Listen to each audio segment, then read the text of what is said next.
helping you with Acorn and RISC OS computing.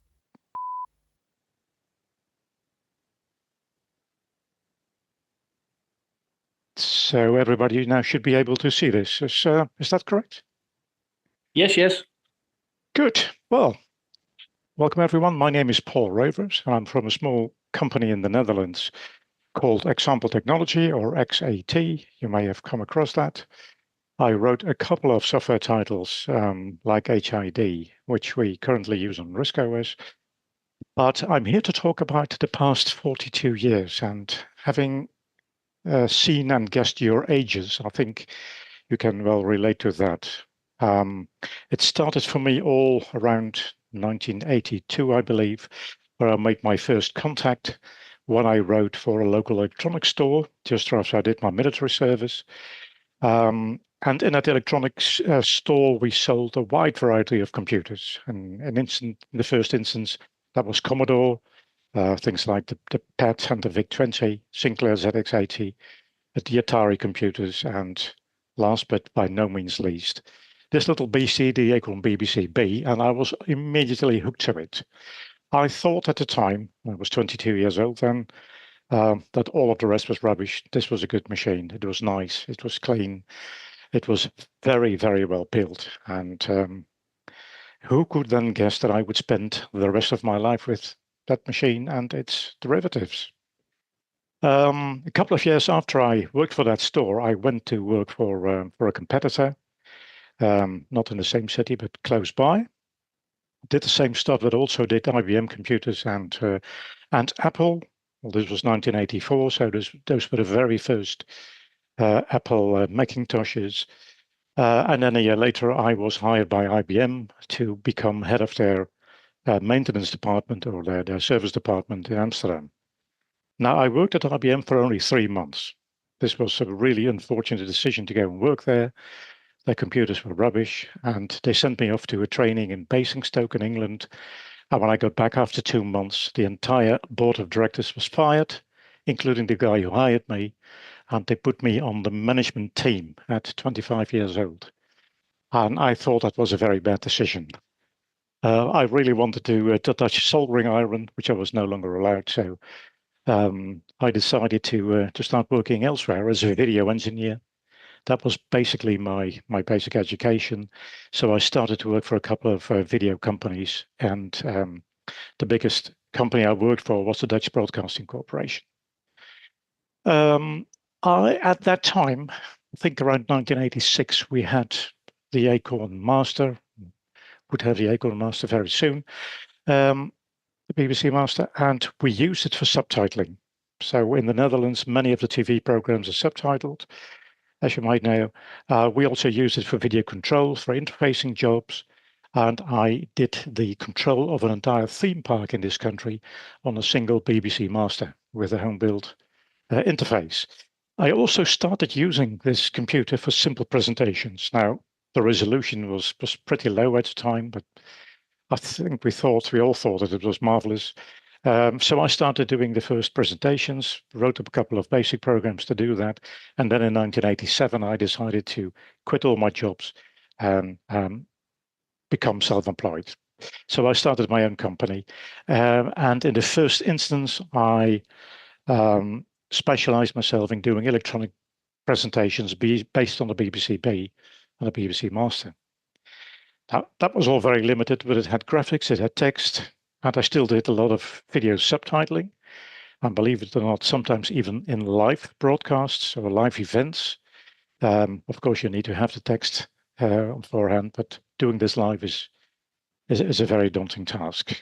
And then sometime in I think it was late 1987, I decided to pay Acorn a visit just to see where we could cooperate, and maybe they had something new that would be interesting for me.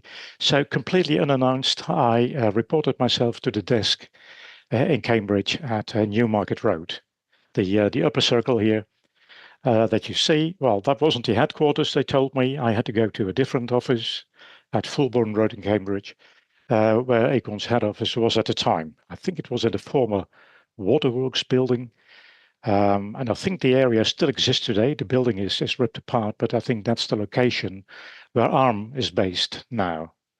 But at the time, that was Acorn House in Cherry Hinton.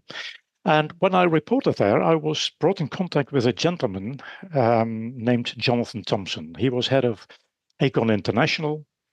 And he said, well, I'm afraid everybody is not available today. They're in London for a big show as we are introducing a new computer. And that was this little BC that you might all know. I think it was the A305 or the A310. So I took the car, drove off to London. I forgot which venue it was, but parked my car there, and there was this beautiful new machine. So I decided to become an Acorn dealer just to see if I could sell this computer on to hobbyists and anorak, including myself. And maybe I could use this for professional markets as well, just like I used the BBC Master before that. One of the strong points of this computer, of course, was the fact that it had television resolution, which for a video engineer was really very interesting. And it had anti-aliased fonts. And anti-aliased fonts was something that was extremely special in those days because everyone had jaggy edges on their fonts. I then started doing some software development, do a real presentation package that could have text, graphics, bitmap graphics, but also draw files with which Arthur, Acorn's first RISC operating system, could do. Unfortunately, it wasn't really multitasking. It was basically a single tasking operating system, as you probably all know. But I started doing presentation software that I used for the Mars Corporation.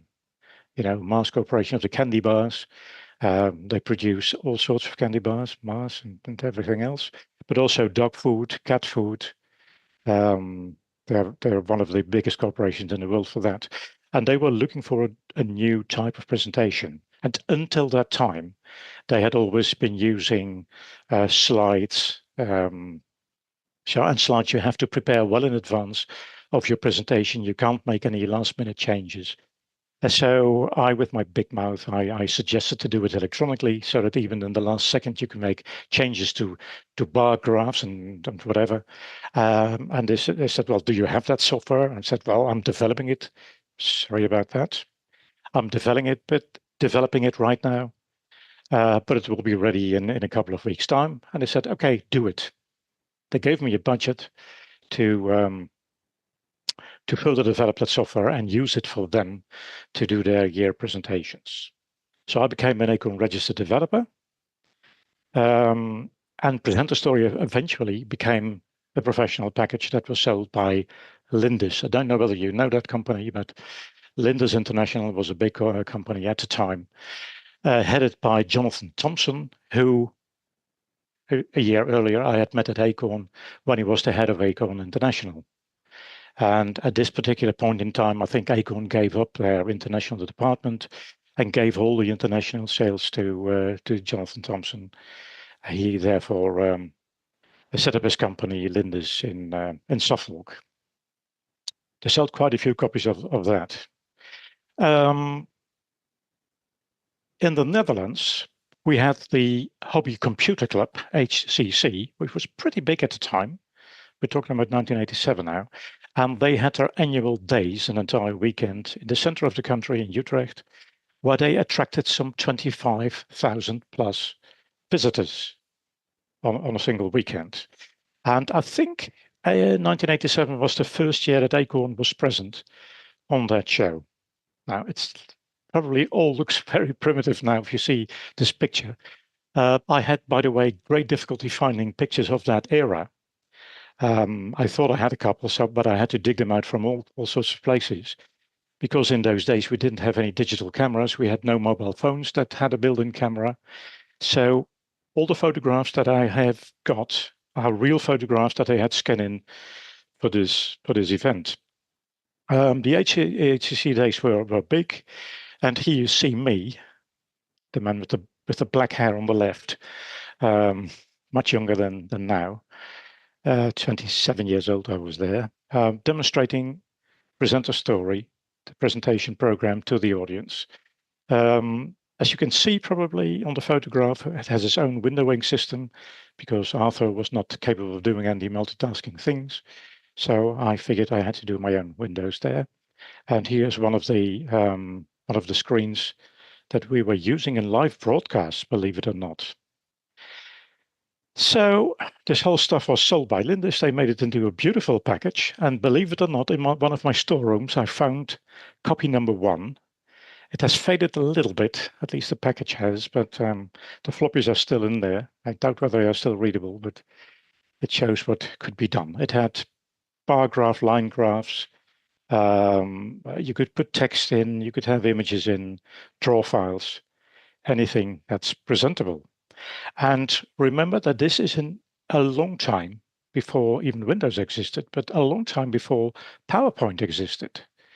And there's a lot of features that are present in Presenter Story that you will see as one-on-one copies in PowerPoint and even in Apple's, what do they call it? In their presentation software, Keynote as well. So I tend to believe that it was picked from me. I can't prove that, of course. Now, Presenter Story was very primitive, was written on Arthur, but in 1989, Acorn introduced RISC OS 2. Initially, it was called Arthur 2, I think, but since it was multitasking, they wanted to be different from Arthur and called it RISC OS 2. Now, I happened to be on the show where it was presented. It was in January 1989 at a BET show in London. Acorn had invited me over to do some of my to present some of my software on their stand, as they also invited a lot of other programmers there. And in the stand opposite of Acorn's was Computer Concept showing their version of a multitasking operating system for the ARM, and that was called Impulse. Now, Impulse was not as advanced as RISC OS 2, but looked much nicer. And we will see that RISC OS 3 was pretty much developed on from the graphics of Impulse, I think. So around that time, my business started growing, and I decided to move from a very small premises that I had, which was not much more than a big garage, into this particular building. It's much bigger. I had 4 rooms there and a proper entrance. 1989. Oh, and as you can see, let me go back one image. The car in front of the building has a British license plate. The first person to visit me there was this gentleman. You may recognize the face, Gordon Taylor, who was at the time, I believe, one of the editors of Acorn Computer magazine. Later, he worked for Computer Concepts. But already here you can see that he was more or less representing Computer Concepts. He brought his own Archimedes with his monitor, his own Canon laser direct printer and a scanner, also a Canon scanner, also sold by Computer Concepts. And every time Gordon visited us, we gave him a desk, and within 10 minutes, the whole desk was full of stuff. And he would not go away for 1 or 2 weeks. He became a very, very good friend. I don't know whether he's still alive. I haven't heard from him in ages, but I browsed his name on the internet the other day, and I saw a posting of him from 2018. So he may well be among us still. One of the things that fascinated him in the evening is when I showed him the television with some text. And the text was a live broadcast from one of our local TV stations running a newscast from an Archimedes. So it had a video card made by Wild Vision in Newcastle. I became a supplier from them as well. And all of my software ran on the card. And as you can see here, it was broadcast in a big city, 100,000 inhabitants. So that was pretty good reach. By the way, Gordon Taylor made this photograph, as he always made lots and lots of photographs. Otherwise, I would be completely lost now. I have no photographs of my own from this period of time. So after cable news was more or less ready, I started using that for local TV stations, also for unmanned TV stations, and for the presentations that I did for the Mars Corporation. And that was used worldwide by Mars, and not only the Dutch branch, but the European branch, the British branch, and even the American branch used all that. Then a year later, in 1990, Acorn decided to invite the Dutch computer press. I'm sure they have done the same in England, but I wouldn't recognize those people. These were, at the time, the opinion makers in the Netherlands from all kinds of magazines, computer magazines, electronics magazines, and they were invited today over at Acorn. I think in the far back, just right of the screen, you see Brian Salter, at one time a sales representative of Acorn.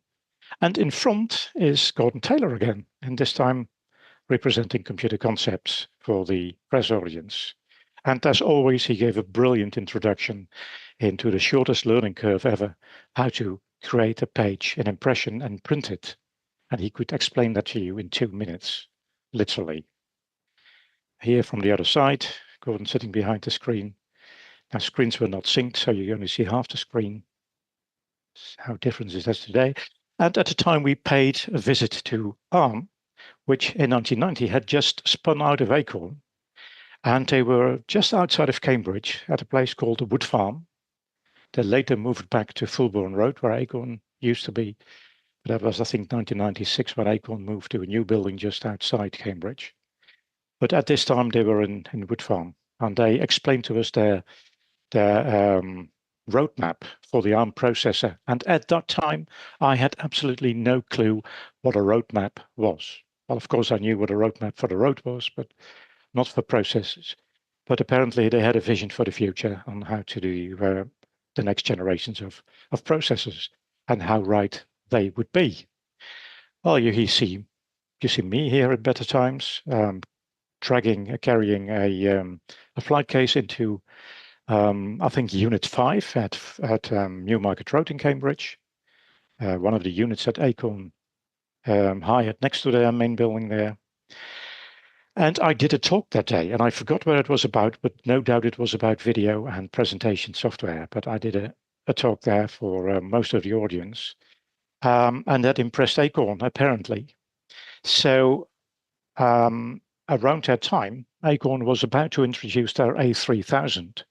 And I got a secret call from them, confidential call, saying that they were about to introduce a new computer, but they wanted me to have that computer prematurely so that I could port my presentation software onto that machine, just in case it wouldn't work. So they sent me a couple of these machines. I ported the software onto it, and then a couple of weeks later, they did their entire presentation, the complete introduction of the A3000 on this machine. And how nice it is once you reveal the computer to the audience, you can then tell them that this entire presentation was made on that particular machine. And this was repeated in history. They did the same again 2 years later when the A5000 was introduced. That was a really, really big difference because that was an ARM3 running on RISC OS 3. So I had to port my software again. That was not as easy because it had VIC-20, the latest video controller, and there were a couple of things that were organized differently. And since my on-screen wipes, the changeover from one slide to the next was mostly written in assembler, I had to redo a couple of them. And I think this was the first time when one of the Acorn people invited me over. He said, well, why don't you pick up your whole kit and come here for a week or two and sit next to me and you can ask me any questions you like. And that person was Tim Dobson, the guy who worked or designed or co-designed the VIC-20 controller. You may have seen other presentations where Tim Dobson was in lately. I think he started off at Acorn Soft, designing some of the early games on the BBC. But he went on to do video stuff on RISC OS, and I sat next to him for a week and a half or so, and that was repeated over and over again in history. Now imagine this would be impossible if you would have worked with Microsoft or Apple or any other manufacturer. I've never ever experienced that kind of friendship with any other supplier of mine. So I did that introduction as well, made the entire presentation of it, the A4 a year later, and then later the A310, A320, and A4000, who were, I believe, Acorn's first system on a chip. So where the entire computer, including the video controller, I/O controller, etc., was on a single chip, everything except for the memory and the disk controller. Nice machines. I think they were underrated. Most people desired a faster computer. So I guess in the end, the ARM3 was more popular. We had more shows in the Netherlands of the Big Ben Club. By the way, they still exist, and they had another show this year. I try to be there every time I can. Of course, it's a lot smaller now than they were back then. At that time, on a single day, they attracted more than 1,000 people on their shows. I'm sure it's the same in the UK. Shows were pretty big back then. Here you see part of our stand. Here's my colleague John Back, who at the time worked for us. And in the backdrop, you will see some of the special offers we had that day. Here I'm showing one of the presentation software. I think I'm showing Artisan here on an A5000. And I believe this is one of the very first A5000s, because Acorn used to give me one of the very first prototypes to port the software on. And this A5000 has serial number 2. So I believe serial number 1 was kept by themselves. I had serial number 2. And that was repeated a year later. No, yes, a year later with the A4. I also had the portable A4 with serial number 2. Then in 1994, I think they produced one of the nicest machines ever, the RISC PC. I did not do the introduction for that. That was done by some other people. I believe the introduction was in London. And I was there, but I forgot how awful it was. And while looking for information about a presentation, I bumped into a little video on YouTube where it showed this entire introduction. And I have to say now, it was horrible. But it was a super nice machine, of course. There was something special with the RISC PC. I was not involved in doing the presentation this time, but I was involved in the development of it. And this was the very first time in history that Acorn decided to have a group of selected developers, external developers, on the development team. And we did not design anything for it, but we were allowed to discuss certain features on the computer, and we were given very, very early hardware to port our software on. So by the time the RISC PC came out in 1994, all of the software that we had, but also from Computer Concepts and from other suppliers, had already been tested and ported on the RISC PC. And that, I think, accounts for much of its popularity back then. We had very early hardware, and you have to imagine this was a true breadboard, a piece of wood, with just a motherboard onto it, no casing. That was on my desk for months and months. Initially, it had SCSI interface, but unfortunately, Acorn dropped it in the last minute because they had to pay huge fees for using the name SCSI. So in the end, it moved to IDE, which also was not a bad choice, by the way. But at the time, we thought SCSI would be the better one. Now, during that year, where I was on the development forum, as I call it, I happened to fly in and out of Cambridge. And since I was abroad, I was in the Netherlands, I had to drive up to Amsterdam each time and fly into Cambridge with this small airplane from the last private airline company in Europe called Suckling Airways, privately owned. They no longer exist, I'm told, unfortunately. It was really, really nice flying with them. And after a whole year of flying back and forth, they even gave me a Suckling Airways gold card. So I was a frequent flyer on that 14-seater plane. That plane was also used, by the way, by people from Philips, who also were in Cambridge. I think the company was called Pi International. And they would fly back to the Netherlands on Fridays. So in the end, I built up a representation or a dealership in the Netherlands. I represented Lindis, a good friend who was my first contact.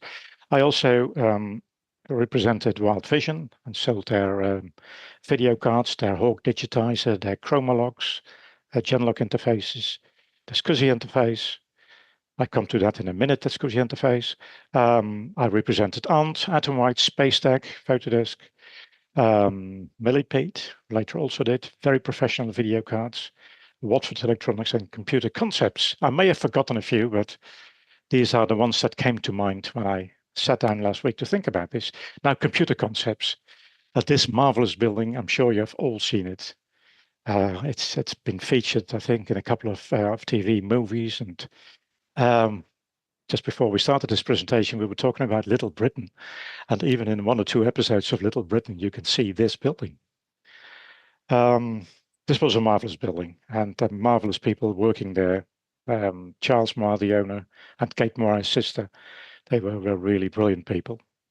And they had very, very good programmers who understood people's needs, who understood user interfaces, how to keep them simple and professional. So we became a dealer of them. We did the Dutch translations for impression artworks and all the other stuff they produced. We sold their turbo drivers. I think they were the first to do photorealistic images on inkjet printers. They did laser direct printers, very, very nice invention with their own hardware card to do professional, I think 2400 DPI printing on an ordinary 300 DPI Canon printer because they discovered that the engines of all the printers were the same. It's just the electronics that were different. So by producing their own card and let the Archimedes do all the calculations, they could turn an Acorn Archimedes with a very cheap Canon laser printer into a very professional 1200 or 2400 DPI printer. And of course, they did a professional range of scanners. Now, by that time, business was booming. I think this was also in the UK, but also in the Netherlands. And we sold hundreds and hundreds of copies of impression and artworks to the printing industry, who used the Acorn machines as alternatives to Apple stuff with very expensive Adobe software. So time for me to move on to my third premises, where I also lived, a lot bigger, with my own entrance at the side, where we could receive people. We had our own training center. It looks very meager here because there's nothing on the board yet. We've just moved in. This photograph, by the way, was again taken by Gordon Taylor, who was again my first visitor in the new premises. We had our own workshop with nice setups to test computers. And unfortunately, this picture is blurred, but you see me here soldering, I think, on an A3000 motherboard, replacing some of the RAM chips here. And here is the man again, Gordon Taylor, checking the stock of Computer Concepts things. I think he has his hands on one of the turbo drivers there. Right. This is in that same year, our stand on the BBC show again in Utrecht, bigger stand. We try to do it bigger every year. So lots and lots of stuff to show people and machines. And you may recognize it or you may not recognize it. On the left here, there is a stack of 3 monitors with a little black box on top.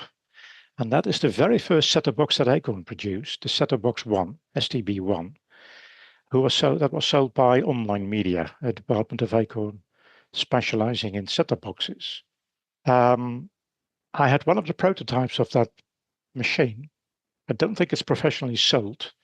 They moved on to the STB20 before it went into production, but the STB1 was basically the enclosure of an A7000, but in black, with a motherboard of a RISC PC inside it.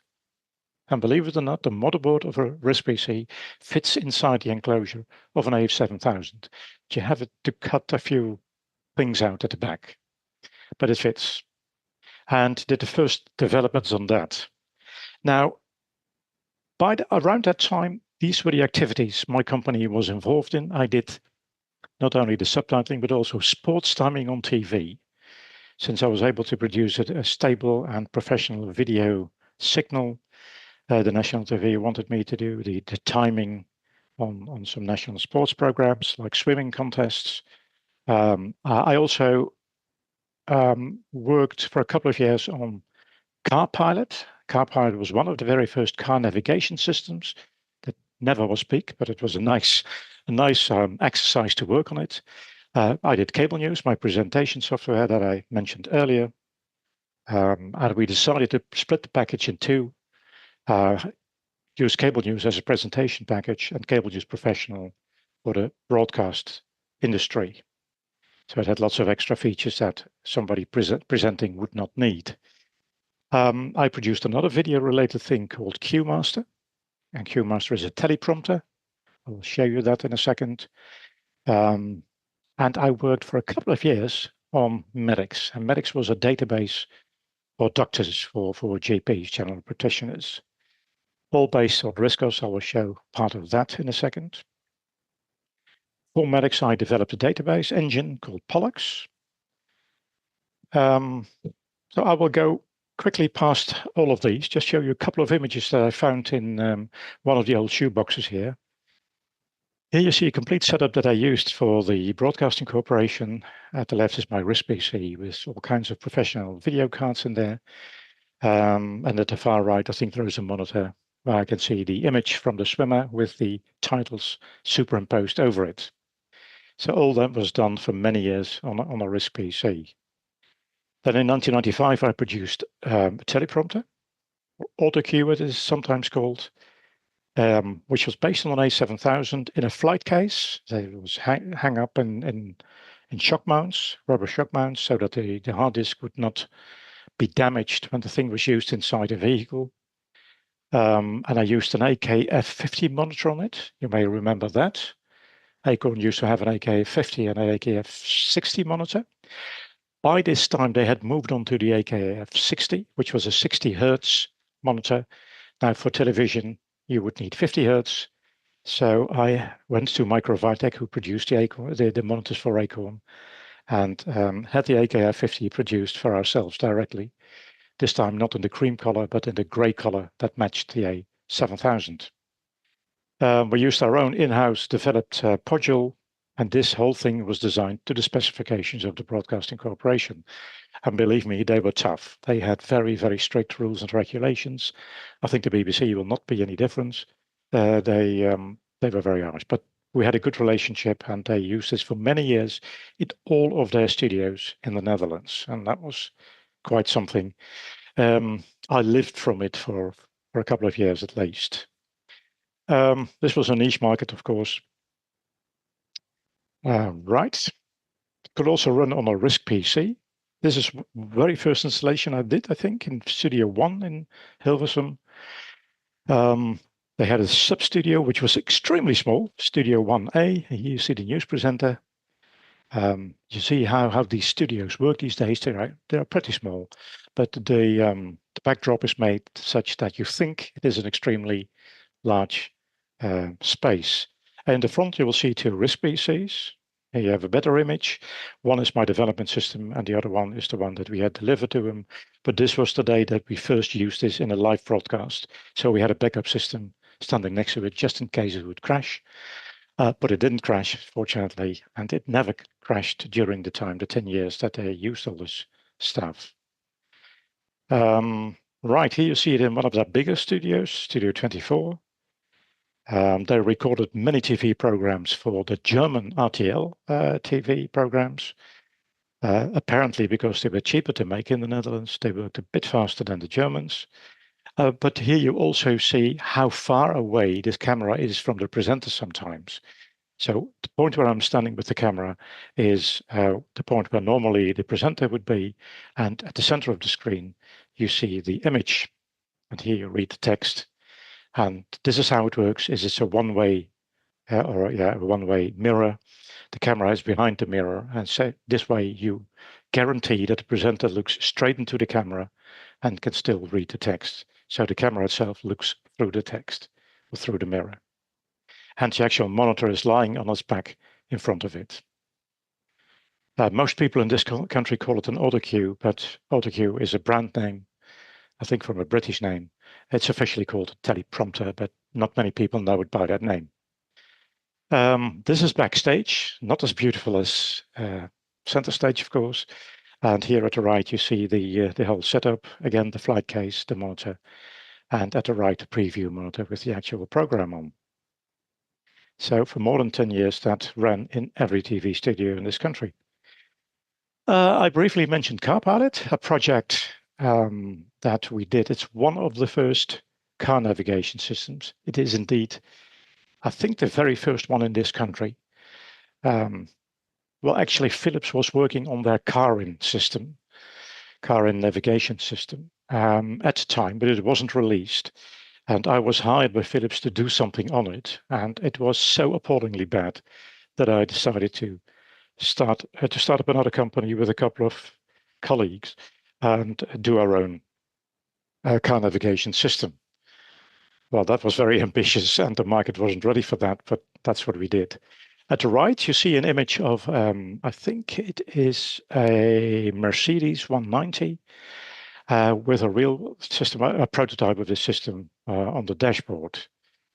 This was a very, very early development, as you probably can realize, in 1988, and this is long before we had GPS. There were no navigation satellites whatsoever. So all we did is we had sensors on the wheels, and if you make a left turn, the right wheel makes slightly more movement than the left wheel. And from that, you can do calculations and do dead reckoning and see where you are on the map, and then try to match that movement onto the digital map that you have. It's quite a challenge, but we succeeded in doing that. And it all ran on and I developed it on an A310 Archimedes with 1 megabyte of memory only. Remember, in those days, we had 1 or 4 megabytes. My first development system had 1 megabyte, so I had to fit it in there. When the development was ready, we prototyped it on the A3000, which had just become available in 1989, so that was a year later. And we built a couple of prototypes on that. And after that, we released it on proprietary hardware.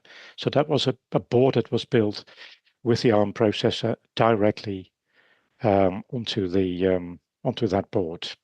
It's not designed by ourselves. We hired a company to do that. And I think this is very unique. We had RISC OS licensed from Acorn. I think this was a first and also the only time that Acorn ever licensed an external company, because just before us, I believe it was Chris Curry, former director of Acorn, who developed the ABC, the active book computer, something that you might now want to call an iPad, but he more or less designed it or at least had ideas about it around this time. And he went to Acorn to get RISC OS for it, and Acorn refused. So I had to do something to get RISC OS license for this project. Let me get a couple of lines more on the screen. Oh, here you see, by the way, a close-up of it. This is part of the map of Amsterdam, and you can see how crude it is. But that was the resolution we had at the time, 320 by 240 pixels. So that's only a quarter of VGA. 7 colors only, because there were no LCDs available other than with 7 colors at the time. Actually, there were hardly any flat screens. There were plasmas. This was the very first LCD that we could get from, I think it was Hitachi. 7 colors only. But it worked brilliantly. And maybe you recall this gentleman, Sam Walkup, who was the director of Acorn at the time. I think Sam was from Scotland, so he had a bit of an accent. That was, for some people, difficult to understand, but he was a very, very good friend. And I asked him to come over to the Netherlands so that I could show him the car navigation system in the hope to persuade him to license RISC OS for it. And I picked him up from the airport in Amsterdam, Schiphol Airport, and drove him back to the south of the country where we are. And at the time, we only had part of the map of the Netherlands in the computer. We only had 1 megabyte of RAM, so I could only fit a couple of cities in there. And I hired this big Renault Espace car because it had a huge dashboard, and I could put a Philips monitor on the dashboard. And on the dashboard was an empty screen. And by the time we drove up to our house, you saw the map of the city scrolling into the display. And all this was done on dead reckoning, no GPS satellites. And we were only 30 meters off the map when we drove back. And that's a 100 kilometers drive. So That was quite impressive. And Sam was so impressed that without seeing anything else, he said, yes, you can have RISC OS, no problem. We'll discuss the price later, but yes, you can have it. Oh, one thing I forgot to tell you. We had the digital map of the entire country on CD. We needed an awful lot of storage space for that, and no floppies would be large enough to fit this on. Now, CDs were pretty new. I believe there were CDs to use in your car, but every time you hit a bump in the road, it would lose track, and there was no stabilization, no buffering at all. So the only storage medium at the time that was big enough to put the entire map on was a CD-ROM. Now, of course, we had SCSI. No, we didn't have SCSI yet, and no CDFS. But there were drives available for PCs around that time. And so I rang Acorn and said, well, are you planning a SCSI interface and perhaps a CD-ROM filing system? And Sue Wall, who was head of the Acorn support department, said, yes, we are planning something. We have prototypes of the SCSI card, but it is by no way finished. And I'm afraid I can't help you. And then a day later, she rang me and said, well, there is another gentleman in England who told me that completely on his own, he has produced a SCSI card. He has requested from Acorn the specifications. We gave him that, and he produced a working card. So perhaps you can persuade him to produce this card for you if you need it urgently. And that gentleman was John Ballance. You may have come across that name, one of the later owners of Castle Technology.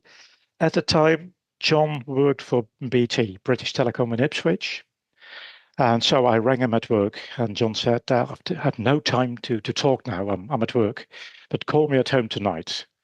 So I rang him back in the evening. He said, yes, I have the SCSI card, and no, you can't have it. I don't have time to produce it. But if you find me a company to produce that card, I'm happy to give it to you. And so I went to Wild Vision in Newcastle, who produced all these video cards for us. And Peter Wild said, oh, I would be happy. I would be delighted to have a SCSI card, but who is going to sell it? I'm only a production company. So I put him in contact with Linders International in Suffolk, where Jack Lilliston was the sales manager at the time. And they later sold the SCSI card. All that effort just to get one SCSI card for free for me. And then I wrote CDFS on it, my own version of CDFS. Acorn had the specs, later wrote their own CDFS, but I couldn't wait for that. It would just take another 5 years, I think. So I wrote my first and only file system ever. It was a nightmare to write it. It's very tough, but I did it within half a year, so that wasn't too bad. And I had SCSI and CD running on that platform. So on to Cable News Professional, the software that I used for local TV stations, 24/7 automated broadcasts, so unmanned TV stations, and later also for in-store television. Today they call this narrowcasting.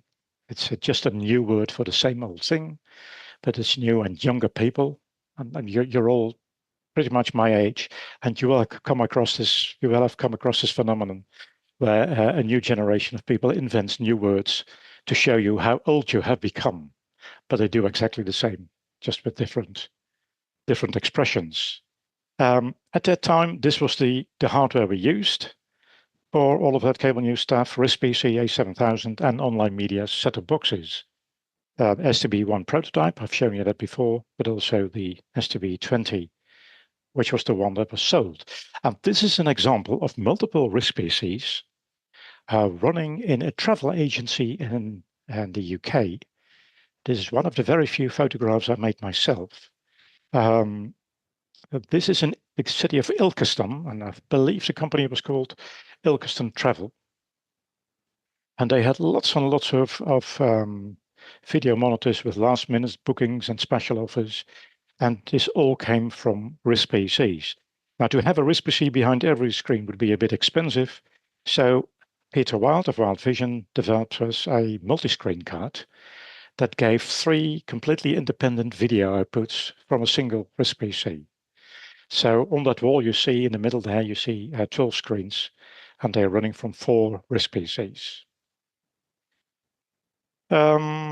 That media box again, why was it so special for us? Well, it ran TV resolution modes, and Tim Dobson of Acorn developed mode 50.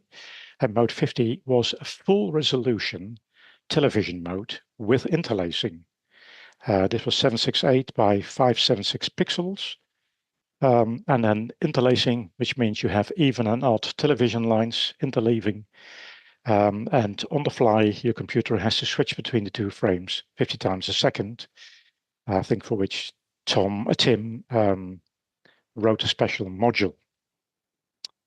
And the set-top box had an MPEG decoder on board, also developed by Wild Vision again, initially as a plug-in card for the RISC PC, later on the motherboard of the set-top box.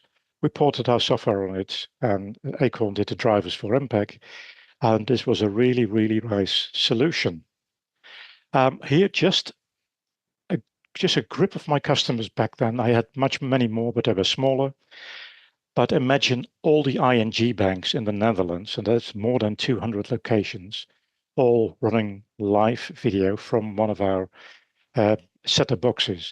We call it a media box. I hate the word set-top box, so I designed my own labels to put on the things, and it was called a media box. All of the Rabobanks in the Netherlands, that's more than 300 sites. And in the UK, all home-based locations. And at that time, there were more than 300 of them in the UK. I believe they minimized it now to 140 or 150, but this is how big they were at the time. A home base is something special. I come to that in a second. We had all of the buses of the local transport in France, in Paris and Valence, all of them running set-top boxes, wirelessly updated. We had ticketing systems in waiting rooms everywhere, kiosk systems, and there was no internet at the time. Can you imagine that? There was no internet. There were no broadband lines. We had to do it all over telephone lines using the crude old modems with the beeps. For the buses in Paris, we used radio links. So every time that bus passed one of our antennas, it quickly uploaded content to the bus. And for the home-based locations in the UK, we used a company in London who had a satellite uplink. Now, Homebase was a company who had their own radio channel running over their own satellite channel. I will show that in a second. Here is a close-up that I found on the internet of the set-top box 1 that Acorn produced, or online media produced. You can clearly see that this is the case of an A7000 with the floppy disk part cut out at the front, and there's a little infrared eye for the remote control behind it. Unfortunately, I lost my own prototype. I gave away all of my prototype machines that I had a couple of years ago to one of the museums in the Netherlands. You can't keep everything in your life.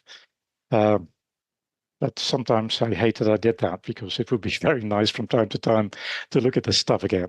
This is the real set-top box that they produced later.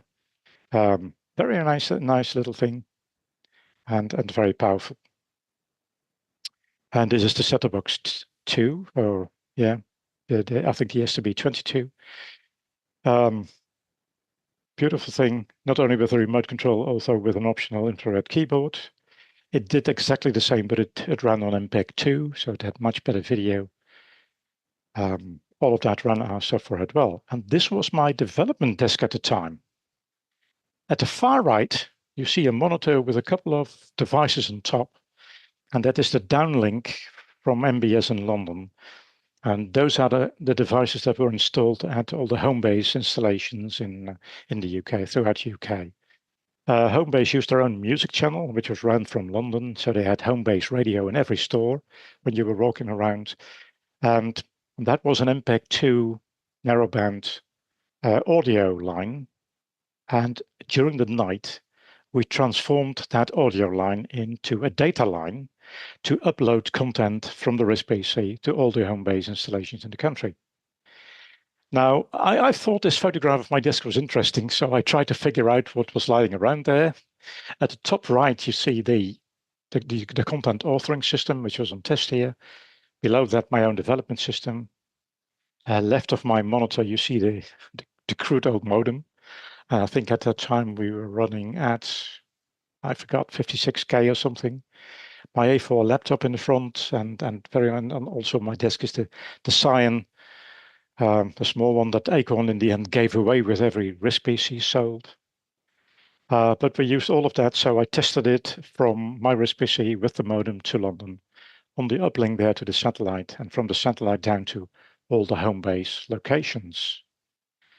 Now, here is a not so nice story. That's my electronic patient database called Medics. I developed all of that for a single GP in this country, in the Netherlands, and they loved it. They were, I think the owner, the doctor himself, was also an avid RISC PC user, so he believed that RISC was the right solution. I wrote all of that software on that machine, and it worked brilliantly. I think each practice has around 2,000 patients, and it all ran in real time. He could make selections between patients, select all his patients with diabetes, really in a tenth of a second. The problem came when we started demonstrating this to people. They all said, "Oh, this is fast. This must be a demo. This isn't real. You've pre-programmed it." So in the end, we built a small hourglass into it so that it became a little bit slower and it pretended to be doing something, and then everybody believed it. So we made it slower in order to make it look faster. This is how people's minds works. Everybody liked it, but nobody wanted to buy it because it didn't run on Windows. If you can make this on Windows, yes, I'll buy it. And I said, well, you just told me that you haven't seen any of this on Windows. So, but then again, this was a failed project. Sometimes you win, sometimes you lose. Some products you develop are successful, others are not. So I packed this whole project away, all of the documentation into boxes, and put it in my storeroom. More bad news on the way, and that was Acorn's demise in 1999. There was no more hardware coming from them, no more set-top boxes. Luckily for us, Castle continued the production of RISC PCs and A7000s, and they did that for, I think, at least 4 or 5 years. And they later even produced the Kinetic RISC PC with a much faster board. So in a way, they saved the day, but not for my set-top box business. I was happy to be able to buy, I think, 1,000 media set-top boxes from Acorn's repair department after Acorn had closed down the repair department, which was an external company. Had so much of these boxes left that they decided to sell them off. It was just taking storage space, and we happened to buy them. So that saved me for another year or so. There was some good news as well, because a couple of years later, Castle produced this nice little PC. And since I knew Jack Livingston and John Bellens very well, after all, I brought the two together. They were so nice to have us involved. I think about half a year before the introduction. They did that with more developers. We got early hardware and early software so that we could port existing software onto the Ionics. Now, the Ionics was my first experience with RISC OS 5, of course. It was fully 32-bit, so I had to rewrite most of my hand assembly written modules. They were not too big, so that was not much of an issue. I think it was the first computer with PCI slots and module slots, which was also nice for some of us. And I already told this, I was porting my software to it. This was also the first machine with USB on it. In order to understand USB, because USB is a pretty complicated system, I think it was, at least in theory, developed by Microsoft. They have a good specification, but trying to port existing USB software onto Ionics was a bit, a bridge too far for me. So I decided to write my own HID driver, a human interface device, driver for keyboards, mice, joysticks and everything that is human interface. But before I did that, I wrote USB info as a little exercise to get acquainted with the USB stack. I don't know whether anybody of you ever uses a USB info, but it gives you a good view of everything that's connected to your USB subsystem, but also the topology of it. So how everything is connected through what hub and on what physical port. Now showing the physical port is something that you cannot do on Macs and PCs, not even on Linux, because the USB stack will show you on what logical port something is connected, but not on which physical port. And if you restart your computer next time, devices like joysticks can initialize in a different order, just depending on how quick or how slow something initializes. So your two joysticks might be reversed. And by linking them to a physical port, you don't have that problem. I was lucky because John Bellens wrote the USB stack, and he was so nice to extend it for me and to also give me the location of the physical port. So the HID drivers can be linked now to a physical port. I don't know whether you ever need it, but if you're into games, for example, which some people are, you may want the same joystick on the same port all the time. Okay, that was more good news. Medics, I just told you, my medical software was completely flopped and failed and packed into boxes and stored away in 2006. So that is about 6 years later. That a group of doctors came to me and said, well, we have a problem. We have given the go-ahead, the green light, for a pilot project for a patient's database, which has to work outside the walls of the practice. It has to be accessible by the hospitals, by other doctors, by diabetes consultants, pretty much by everyone who has medical interest. And all of the hardware and software we have at the moment only works within the practice. It cannot be accessed from outside. Can you build something for us? And I initially said no. And then my partner, Mark, he said, well, you've got this old Medics, so why not reuse that? It's 2006 now. We have internet, we have HTML, we have browsers. So why not use Medics, cut off the RISC OS front end and build an HTML front end onto it? And that is something I could do within 3 months. So I basically did that. I re-erected the entire project. So I took the boxes out of storage, resurrected Medics, put an HTML front end on it, and it was launched. And that was launched in 2006, later that year, and is still running to this day. Of course, not in the same form. It has been modernized a couple of times, but it is still running on RISC OS, and it is still running on my Pollux database engine, which was written especially for that. At this moment, I've checked it yesterday, there is the information of 93,000 patients in it.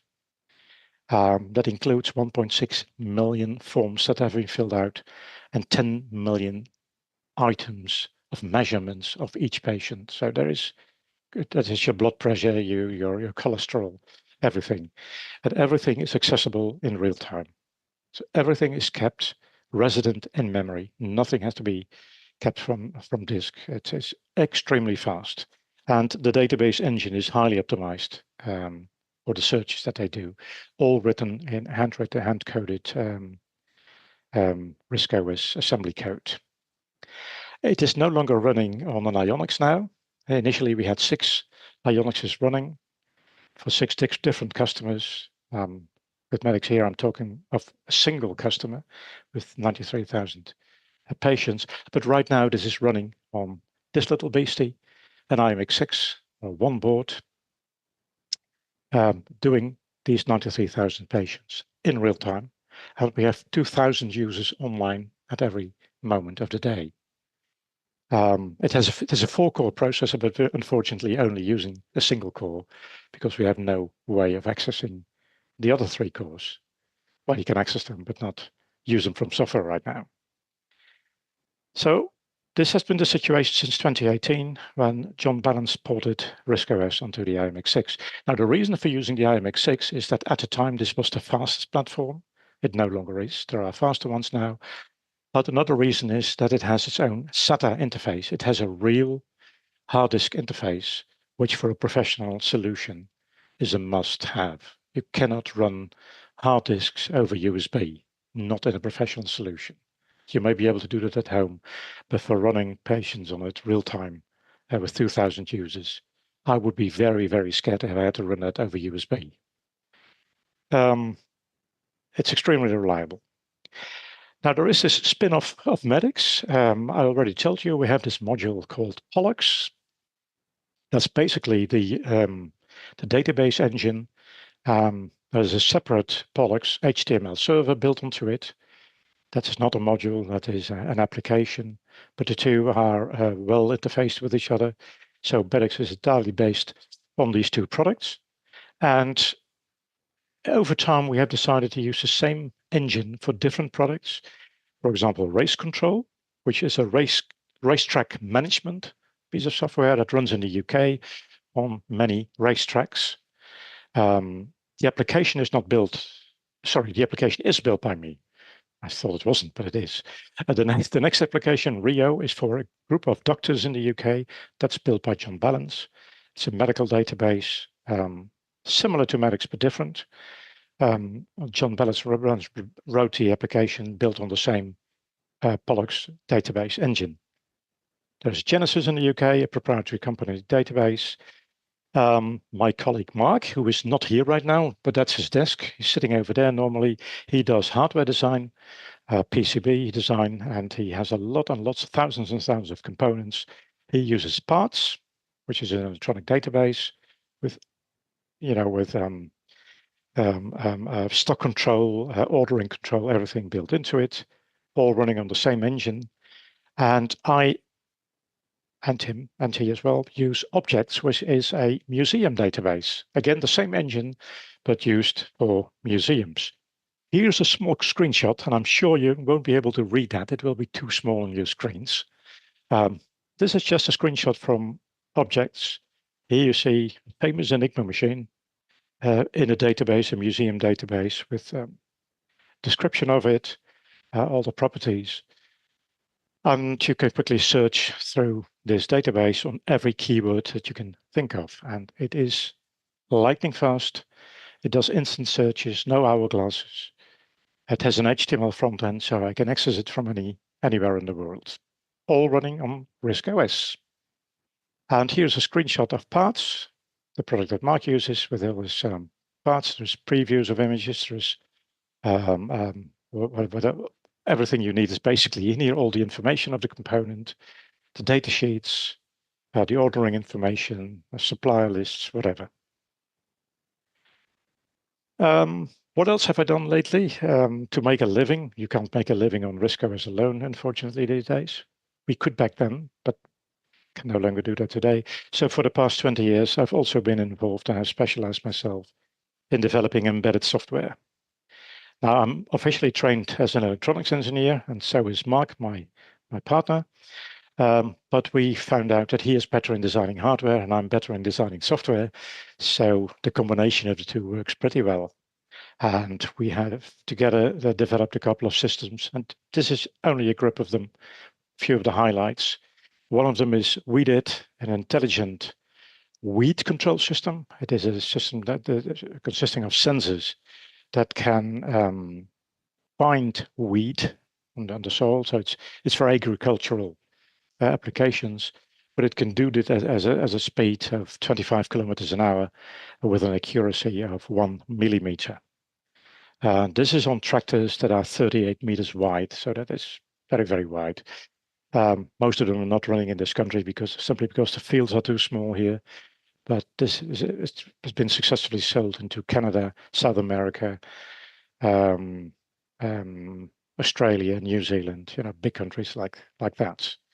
Here, just another example of a test device that we produced a couple of years ago for a geophone company. And geophones, as you might know, are the little sensors that register earthquakes.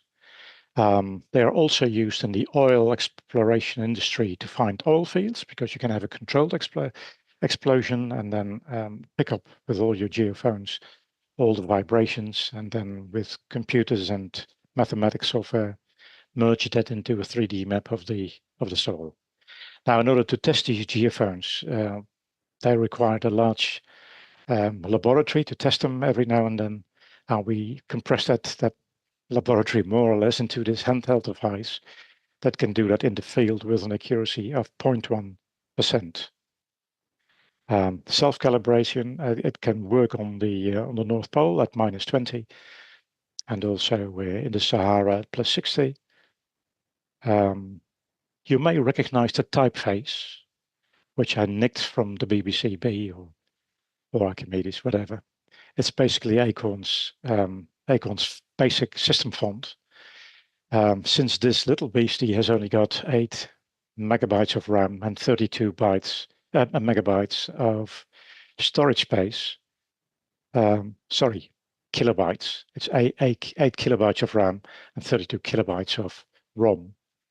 There is no operating system that fits into it, so it's all written in hand-coded stuff.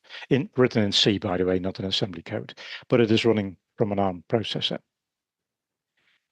And this is one of my personal interests. It has nothing to do with the business I'm having, from which I'm retiring, hopefully later this year.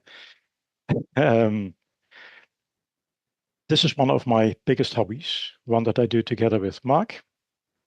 Together we have the Crypto Museum in the Netherlands. It's a museum about cryptography. And some of you may have come across Bletchley Park in the UK. You may even have visited it and have seen all the enigmas on display there. I think we first visited Bletchley Park back in 2001 when it had just become a museum. Extremely primitive, but extremely nice.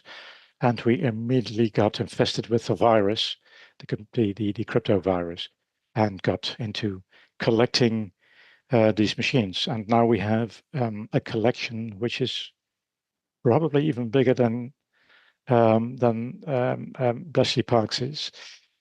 I can say that because Bletchley Park's collection is not theirs; it belongs to GCHQ. So it's fair to say that our collection is bigger than theirs because they only have 1 or 2 machines themselves. But we found quite a bit of this, and we have moved it into a separate trust, and it eventually will become a real museum. And this is just one of our Enigma machines. Pretty rare, but when we started collecting, we needed a database, and that's when I decided to write objects based on the Pollux engine that we wrote for Medics. Right, so those are my personal interests. If you have never seen it before and you are interested in cipher machines, go to cryptomuseum.com. You can spend quite a few hours there. That entire website is built, surprise, surprise, on RISC OS. It's created on my RISC PC, which is, sorry, on my IMX6, which is standing next to me here. And for that, I use WebExpress, which is a never released product that I ever made. It is never released because it doesn't have a proper user interface. It is all based on text with embedded commands, but I'm probably the only person who can use it. But it works for me, and I can build my my pages on that. And the house style of the pages is created outside of the page itself. So if tomorrow I change my house style of the website, I can regenerate it in a couple of seconds. Half a minute, I should say now, because it's more than 1,000 pages, HTML pages large right now. I also frequently use artworks for the drawings. Here you see one of the screenshots. I think this is the opening screen on the website. And here you see a page that is created with assistance from artworks. You can do beautiful things in artworks. And I use Watermark, Pling Watermark, that suggests it's written on RISC OS. And you have never seen that because I have not released it yet. Watermark is a program that I will come to in a moment. I will show you a couple of screenshots of it. It was written out of frustration, I can tell you that. Many years ago, I think this was in 2003, no, it is 2001. I wrote this Enigma simulator for RISC OS. There's a couple of reasons. I will not go into detail about that. This is a fully featured simulator with realistic animations, realistic graphics, realistic sound, that if you can't afford a real Enigma machine, and I'm pretty certain you can't because they're unobtainium and unaffordable these days, this is the closest you can get to it, I guess. I released it in 2001 with the knowledge I had back then, and I think I only knew about 4 or 5 different Enigma models back then. I'm about to release a new version. The last update was in 2016, and I'm preparing a new one, which will be released later this year, which has even more different Enigma models in it that we've come across in recent years. So even 80 years after the war, you can still discover new information and new items that have not been discovered before. And imagine some of these machines are still in people's attics in the world. So you still have a chance of owning one if you come across the right people who have it and don't recognize what it is. That simulator is available for free. You can download it. It is also on many CD-ROM distributions with RISC OS. So if you're interested, you can download it from the website. Right. I spoke about Watermark a second ago. Watermark was written out of frustration with software on PCs and Macs. All of the photographs on our Crypto Museum website are watermarked because otherwise people nick your photograph and will use it to sell fake equipment on eBay. So they pick a photograph from your website, put it on eBay and pretend they have an Enigma and try to sell it for 30,000 quid. And of course, if you have a watermark in there, that's a little bit more difficult. There are even book writers who have just simply nicked photographs without permission from the website and used them in professionally published books.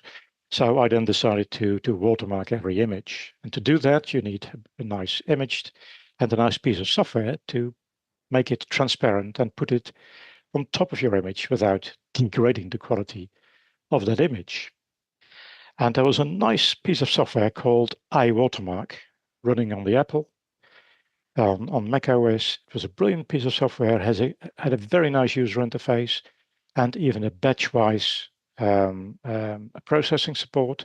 So I could have a directory, drop images in there, and they would automatically be processed and put in an output directory. That was very nice. I think with FTP, I linked my RISC OS machine with the Mac, and I could just simply drop files in, and they got watermarked and came back in one of my RISC OS directories. I could quickly drag them into the page. Now, that piece of software got a professional update. It became iWatermark Professional, and all of a sudden it was unusable. They ported it to the PC, to the Windows world, and it had an awful, crude user interface. And the batch processing option was gone, and all of the other features I was using was removed because it was a professional package now and nobody was using that, or so they told me. So I ditched that program, and out of frustration, I wrote Cling Watermark on RISC OS in 2 weeks' time. I don't know whether you can see this properly. This is just an image of it, of an old British telephone with my Crypto Museum logo superimposed over it. You can scale that logo in real time. You can change the transparency in real time.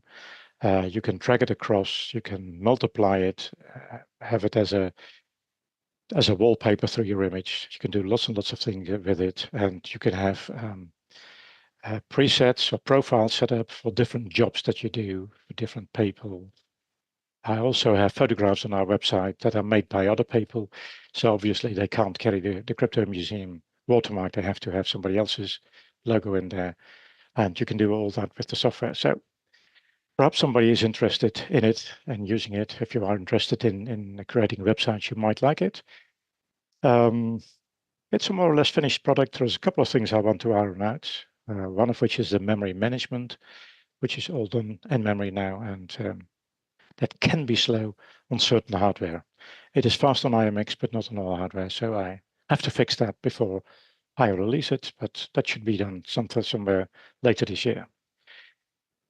Okay, that is pretty much it. A list of the things I have worked on. I've done more things than this, but these are the ones that we are more or less known for. A couple of the old applications that are left, some of which have survived, some of which haven't.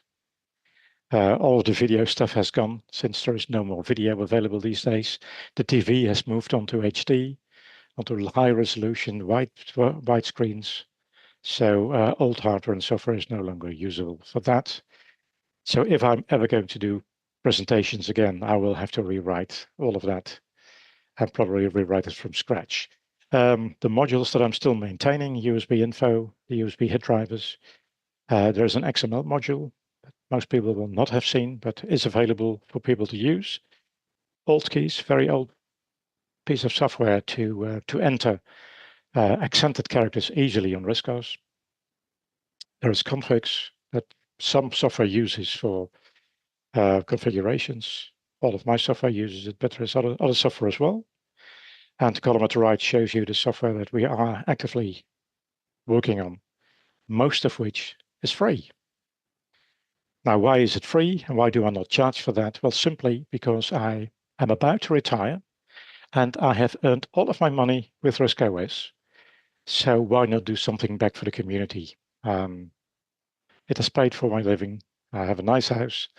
So the rest of my life, I'm going to do free things, I think.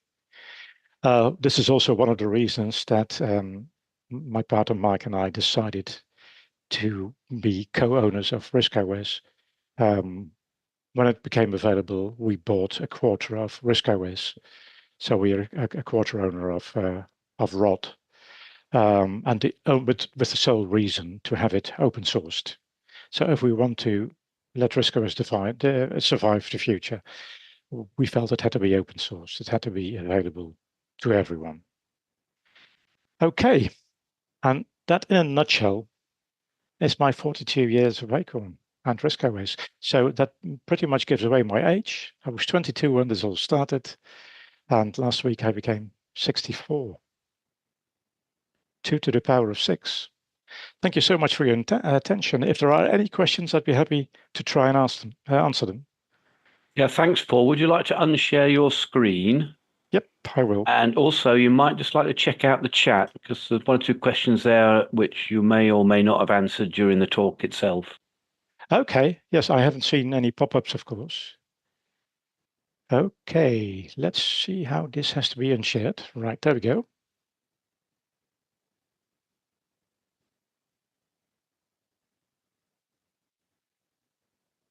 Right. Were there any questions? There should be a chat button at the bottom of the screen somewhere. Okay, yep. This may come as a surprise to you, but I have never used Zoom before. I've used a couple of other presentation softwares, but at the time of the COVID pandemic, I think Zoom was not nearly as mature and secure as it is right now. So, but it has a pretty nice user interface. It was a good experience. So, all right. What is your current RISC OS system? That's the question I just see at the bottom of my screen right now. It still is an IMX6. Simply because most of the hardware I have runs on that, and my HTML software runs on that. But I'm happy to run on any other platform that becomes available. And of course, I have this little beastie, the Pinebook Pro, which, as we all know now, also runs Wi-Fi happily. And it is a nice system, but that's what I use at the moment. I will quickly run through the questions.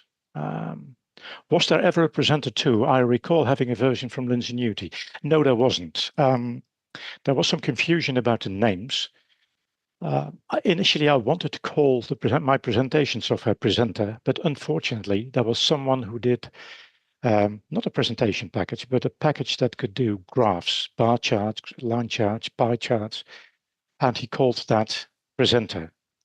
And that was also sold by Lingenuity. So for that reason, we called my package Present a Story. And if you pronounce that quickly, you say Present a Story. Okay, what's in a name? There was a Presenter 2, but not Present a Story 2. So I hope that answers your question. No, that was Andrew. Hi, Andrew. I arrived just as you started your talk, so I couldn't say hello. Right. You came in the last minute. The first slide, I think. It's good to see you, my friend. Okay. So you also saw the images of the BBC show, how big it was back then. I think we're talking about 100 visitors now, but it was thousands of visitors back then. All right. Those were the days. Yeah. Okay. So much brand new information at RISC OS. Okay. What was the main reason that XAT abandoned 32-bitting of impression? That's a good question. I was hoping the question would come up. I have no good answer. Well, the wish was there, and obviously, or arguably, I should say, it was one of the best packages ever written on any platform, I think. It is an extremely good DDP program. It is lightning fast on the hardware it was written on, and I think the user interface still is gorgeous today. People of computer concepts were brilliant in designing user interfaces, and on one or two occasions I was allowed to sit in with discussions with their people when they decided what an interface should look like. And there was people like Ren McCady, who used to work for Acorn, I think initially worked for Computer Concepts, later went to work for Acorn on the RISC OS 3 team, and he designed most of the 3D edges of click buttons and stuff like that. They had a very, very good feeling for what people liked and needed. And so the user interface of impression looks simple, as does the user interface of artworks, and yet it can do everything you need with a click of a button. The unfortunate thing about impression is that it was entirely written in hand-coded assembly at a time when machines only had 1 megabyte of RAM. So corners were cut to do that. And that means in software terms that they used flags, all kinds of flags, the minus flag, the negative flag, the error flag, stuff like that, to pass information from one routine to the other. And it is very, very difficult to port that into a system that no longer supports that kind of flag passing in an automated manner, because the entire source consists of more than 100 different basic sources. They did not use the Acorn assembler. They used their own assembler in BBC Basic, so the inline assembler. The software was so big you couldn't produce it with a single BBC program. So there are over 100 source files that produce bits of the code that are linked together. And there was no linker back then, so they wrote their own linker. And all of this, they had debugging software like we have a reporter today that you can use to debug your code in real time. Well, they wrote their own, and that was written in assembler, and it's very, very difficult to port onto later hardware. So in the end, it was a nightmare porting it. It is not impossible, but it was so much that after 3 months, I had only done about 3 to 4%. After 3 months of continuous working on it, and I simply couldn't afford to continue doing that because I would lose my business. I had other customers to attend. I had to eat. I had to pay for my mortgage and stuff like that. So I had to give up on that. And after it was lying there for a while, a gentleman came up to me. I forgot his name, but Andrew, I'm sure you know his name. He came up and said, well, I have time. I have all the time in the world and I can do the rest of the port. So give it to me and I will port it for you. And he started off very nice and very quick. And I think he came to the point where he did about 10% of the program. But we were already 2 years into the program then. And then he gave up more or less. And I don't know whether he still does things. So in the end, I decided to pass the whole thing on to Rod, just to be sure that it is not forgotten and lost. It is still there and available. And if my company no longer exists, or I don't no longer exist, it is still there and owned by someone in case we want to do something with it. But if we want to do something with it, it still is a major effort now, unfortunately. In the meantime, I have looked into other DTP packages, and there are not so many around anymore, but Ovation Pro is probably the best alternative. The interface is probably not as slick as Impression, but on the other hand, it is not bad either. It is well within the design rules of RISC OS. It has the look and feel that you need. It is completely programmable or scriptable. So you can pass buttons around, functions around, you can add your own menu entries. So you can make it look like Impression if you really want it. It just has a couple of items that I don't like and I'm still fighting with. But to be quite honest, I've only recently moved to Ovation Pro. I'm still using Impression regularly, but the disadvantage of Impression is that I have to launch Emulor to run it on my IMX. And since I'm using programs that occupy more than 5 megabytes, I have to quit them before I can launch Emulor and launch Impression. Again, it is also fair to say that Ovation Pro was written in C and therefore runs on current hardware and software. So it is lightning software fast on our current hardware without any emulator. And it is also fair to say that in our mind, perhaps Impression is the best program ever, but that's only in our mind. Development has stopped 20 years ago or longer, and it has not evolved since. It's a bit like Lady Di, who will stay young forever, because she died at a point where we all liked her and she was young, and she will never become an old and unlikable person. And it's the same with the software, whereas Ovation Pro has moved on a little bit from that point and can do things like import JPEGs on the fly and convert them that Impression could not do, or only with a bit of help from import routines. But it's not as flexible. So although I still like the look and feel of Impression a lot, I have to admit that I have moved over to Ovation Pro. Okay, does that answer your question? Yes, thank you. Okay, good. Yeah, thanks for a really interesting talk. I sort of contacted you a couple of years ago about the software you had, the video utilities package. So when you started using Acorn, presumably the reason you were using it for video is it had the interlace possibility and the anti-alias fonts. Are those the things that sort of provoked you into looking into that? Yeah. It was one of the very few computers at the time who ran, well, I have to say, all of the hobby computers at the time, or home computers, we called them back then, had video resolution. They ran on your TV. Most of them even had a little modulator in there so you could hook it into the antenna input, but the resolution was poor. It had no interlacing, so it was only half the number of lines that the TV supported. With the BBC, had the same lower resolution, but it had mode, what was it, mode 8? The teletext mode. Mode 7. Yeah, mode the column 7. mode. Yeah. No, that was the teletext mode 7, yes.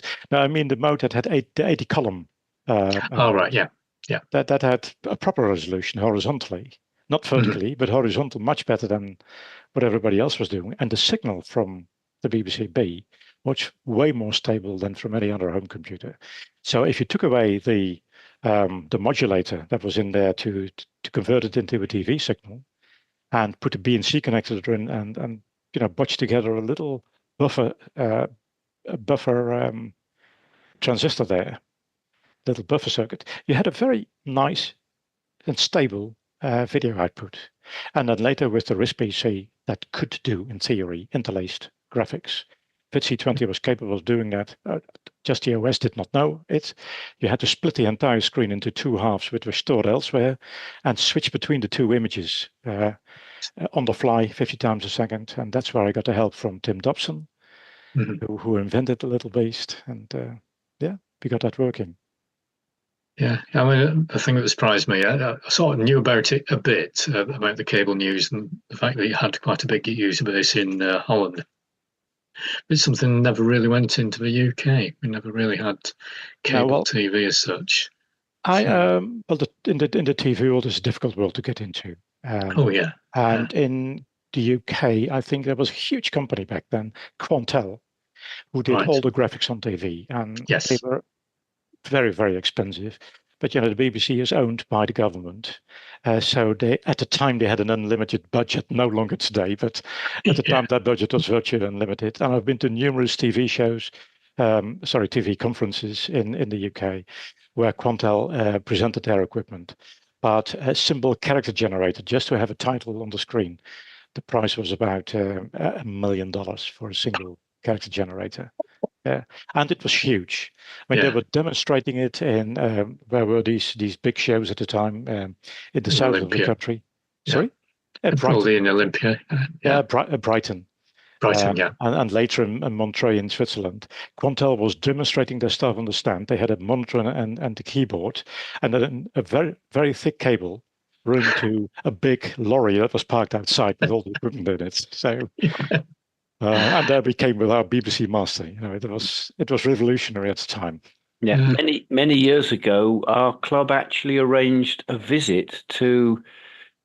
I'm struggling to think of the name of the company in Morley area or Leeds, and they had a Quantel paint box.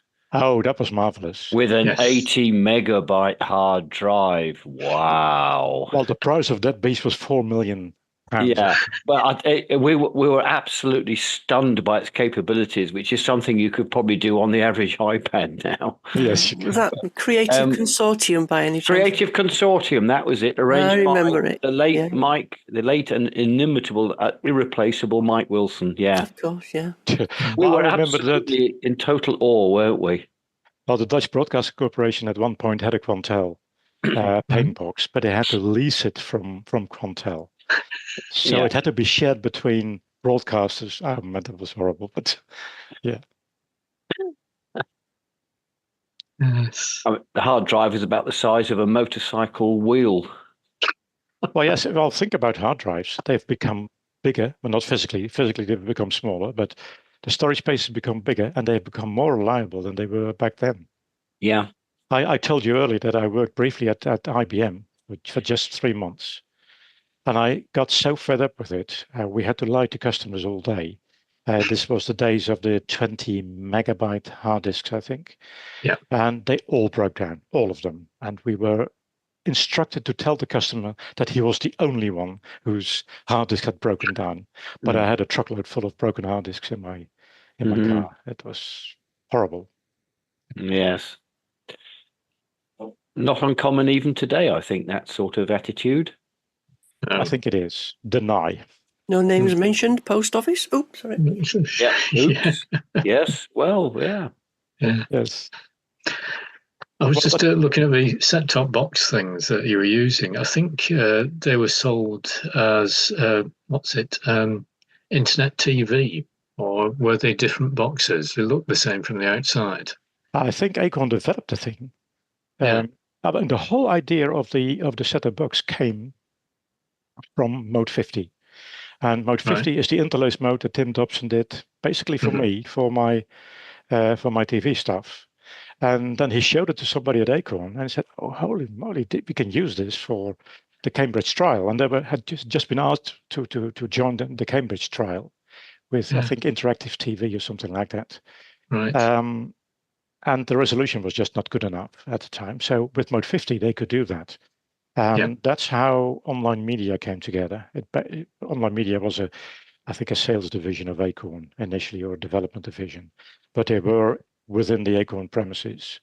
So they just shared offices. And I think after a couple of years, they merged back into Acorn again. But by that time, Acorn had already moved to, what was it called? Vision House, just in the outskirts of Cambridge. Very nice building, which in the end they couldn't afford. But this was 1996, I think, crisis time. Yeah. The depth of the crisis, they got the office space for free for 2 years. And that's how Acorn could afford that. For 2 years, they had to pay no rent. Wow. And that's how they could afford that building. But after the 2 years, they started paying rent, and that was 1998. And after a year, I think they ran out of money, and that's why they had to close down. Yeah. Yeah. Just out of interest, I still have my XAT video utilities Oh, you handbook. do? I Yeah, even and I haven't was- got that. I can post it to you if you want. Well, but yeah, I was just trying it on my A421, which is still downstairs. The hard drive didn't work. I can tell All you the how software, that, all the software was on the floppies, so I just put the floppy in, and it all worked with the. Oh, I tried it the other day. It still works on my, but the graphics look crude on a modern monitor now. Of Well, course, of course they do. Yeah. I can tell you how it came about, that little package. Yeah. I was selling the Genlock cards from Wild Vision. Yes. I think they were called the Chromalock or Yeah. Chromalock 300, and then later that 400 or 500 series. Mhm. Very nice cards that were developed by Peter Wild. Yes. And Peter's father was, I think, a physiotherapist. He was into people's feet. He looked how they were standing, and Peter developed a little platform, a little glass platform, I think milk glass. And if you stood on that, and if you lightened that white milk glass from the bottom, you could see the pressure from your feet. It became darker and lighter. And digitizing that's why he built his first Hawk digitizer for. All right. Digitize that image. And apparently there was a linear relation between the grayscale of that and the pressure of your foot. And that way, Peter's father could make calculations on how unbalanced you were and design your shoes in such a way that you would stand up straight and walk up straight. And then he later did his video stuff. And I sold hundreds of his Genlock cards. And then one day Peter came to visit me, and I said, well, what kind of software do you use on it? Because I sell these cards, but I have no software to go along with it. And I showed a couple of things that I had, like this test screen and a clock and a titling thing. And I said, well, what do you do with that? Those are nice tools. What do you want to have for them? I said, well, you can have them for free, basically, because these are just utilities. And my personal idea was you should never charge for utilities. You should charge for applications. Utilities or tools you should give away for free. But Peter didn't agree with me and said, okay, I will charge something for it. And I will repay you someday. And then one day, I think a year later, I wanted to order a couple of hundreds of his cards. And he said, I can send them off to you. You don't have to pay me anything. Really? I beg your pardon?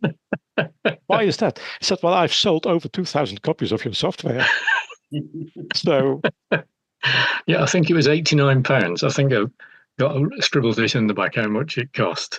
But yes, it had, what else did it have? I've got it on the front here. VTR clock. Oh, title roll as well, so we do the rolling credits. Right, yes, I forgot at the that. At the end of the film, So I use that for some friends, for their wedding videos and things like that, and put bits on the front, to make it. Was really a problem back then. Yeah. But a few years later, I actually was working in film and TV in a different sort of sense. It was police training in Harrogate, where we made training videos for England and Wales police. And the exams department wanted just minutes and seconds, not the full time code thing in the bottom of the screen, and they wanted to relate this to when people said certain things, and they could check this against a script that had been typed up to then check people's behaviours and questioning abilities and things like that. And we're trying to think of different ways to doing this. And we went, PowerPoint's only got 256 screens. So you can't do 5 minutes, and 101 different things. And I went, I'm sure I had a clock on a program somewhere. And we then used that on, would you believe, on an A4000, sat in the back of our studio, just putting out black and white and then Luma keying it in to the thing. And my mate couldn't believe it. Oh, it's only got an 80 meg hard drive. I said, yeah. And how long will it work for? We'll just switch it on every morning. It'll just be on. You might have to click 2 buttons to get there, and that's it. I couldn't believe it. That's nice. It's nice, yeah. Yeah. So been used a lot in England and Wales Police. Yes, I later went on using the millipede jumbo cards. Yeah. They were good really ones. nice because they had a separate key output, Yes, and they used the alpha channels, so you could have a black edge around your character, and even have that blended into the background. That's right, because you had the color blending, didn't you? Yes, yeah. So, yeah, very very geeky TV stuff, but it's sort of things people don't realise. Millipede also produced a very professional, I think, double width module video cards for RISC-OS machines, and that's right. They were used for game shows like Who Wants to Be a Millionaire. That's the one that everyone remembers, but there were just so many different things on TV, and you don't realise they're all run by RISC-OS. Okay, it's not a massive market, but I think it's really probably when RISC-OS changed to 4, I think it lost all the interlacing capabilities, didn't it? And then they brought out another ROM afterwards, but then everything was sort of going HD. So presumably the market moved away. RISC-OS 4, they lost it on the A7000, I think. Oh, right. No, I got it back working. Yeah. I think but they messed up with that mode. You're right. Yeah. I remember it. No, I'm not going to share that story. It's not a nice story. It's a story about RISC-OS Limited, not RISC-OS Open Limited, RISC-OS Limited. Yeah. I think they had to make some more ROMs. Was it 405 or something? So yeah. Anyway, well, they played a nasty trick on me with that particular interlace mode. So. Right. I fell out with them back then. You might have done. Yeah. Yes. But if you're interested in broadcast stuff and you're ever coming over to England, just near Lincoln, towards the middle of the country, there's a broadcast engineering museum. Right. It's got loads of stuff in it from the 1920s up to probably the 1990s, maybe a bit past that, including some outside broadcast vehicles. Right. But they have telecine transfers, all the old cameras that used to have the turret revolving things before they had zoom lenses. Oh, I'd love to see that, yes. Yeah, it's only open a few days a year, usually weekends, but well worth going. Yeah, we had a really it's very strange how fast things change these days. I mean, it's just 25 years ago, and I recently had a couple of visitors in our Cryptium Museum where we were showing a cipher machine based on a teleprinter, a telex machine. Yes, and there was a child, a 16 or 18-year-old one. He said, well, "What's a telex?" Oh, yeah. I said, well, that's the forerunner of the fax. Yes. And he said, what's a fax?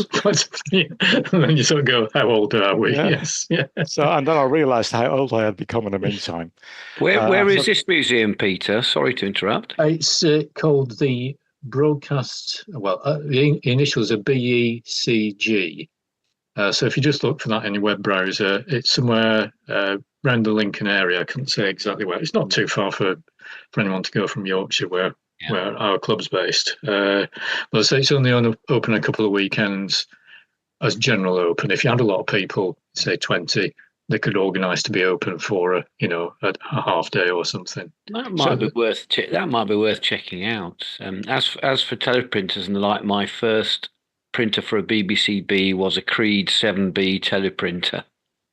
Yeah. Oh, right. Yes. Well, yes, the Creed is a famous one because it was also a part of it was used to design Typex. And Typex is a famous cipher machine of World War II that was used by the British. All right. And if you see the ribbon cables and everything, the ribbon transport system of it is a one-on-one copy from the Creed 7B. Yeah. Yeah, and I had a Creed 7E, and then later, was it ASR? What was it? ASR 33 110 board teleprinter thing, teletype. Sorry. You tell the youth of today, and they won't believe you. They won't believe you.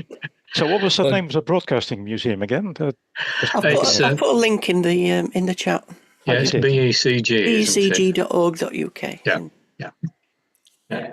Really interesting. They've got loads and loads of rooms, and they're expanding all the time. I think it started with people who brought broadcast vehicles that were, just being sold off.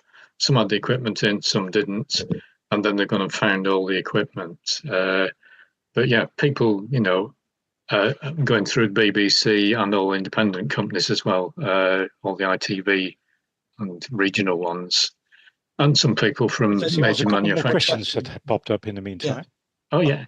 Alan Robertson asked me, you're from many different businesses. Is there one that was more fun than the other?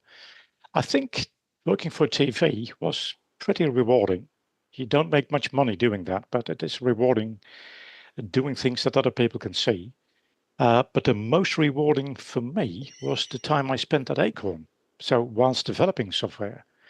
So I told you earlier, when I was having trouble with the interlay software, that a person like Tim Dobson says, why don't you pick up your whole gear and come over and sit? You can get the desk next to me and you can ask me any questions you want. You don't have to ring me. That is something I could never imagine in any other other industry. So that was pretty rewarding for me. How easy was it to convince your clients that RISC OS was a viable solution? Well, it wasn't difficult in the early days because there was not much competition. In the early days, the competition was not so much the PC. The PC was for business people. It had 80 character green screens, but not professional video. The only competition came from Amiga and maybe Atari, but Atari did not have video interfaces. So Amiga was the only other platform that had professional sort of graphics. But Amiga was from Commodore and therefore very, very unstable. The hardware was not built to proper standards, unlike all the Acorn stuff, which was properly buffered, had proper power supplies. The Amiga would break down. And with the TV world, it could break down in the middle of a live broadcast. And on national TV, that's something you don't want to happen. Now, when I did my teleprompter, so the AutoCue system, at that time, they were running AmiQ. That was an AutoCue alternative written on the Amiga. And I had a friend who worked at the Dutch Broadcasting Corporation. He was an audio engineer. And he told me that they wanted a new system. And I happened to have a presentation in Studio 24. It was not a live broadcast. It was just some event for which somebody had to do a speech. And my AutoCue that I always wanted to build was never really finished off. So, but it was good enough for a small presentation, for a small talk in the audience. And so I gave that gentleman a mirror, a one-way mirror, and a screen, and he did his talk. And all of a sudden, there was a full, complete delegation of the Broadcasting Corporation standing behind me and said, well, your friend, the audio technician, has informed us that you will be demonstrating the new AutoCue here. And I said, well, goodness me, I've never anticipated this, and it is nowhere near finished. So, but yes, you're allowed to have a look. And they looked at it and said, oh, it's already much better than on the Amiga. It hasn't crashed, for example, and the Amiga crashes at least 3 times during a live broadcast. We have to reboot it, and hopefully the presenter will not be angry afterwards. And then my friend, it's a nice little story.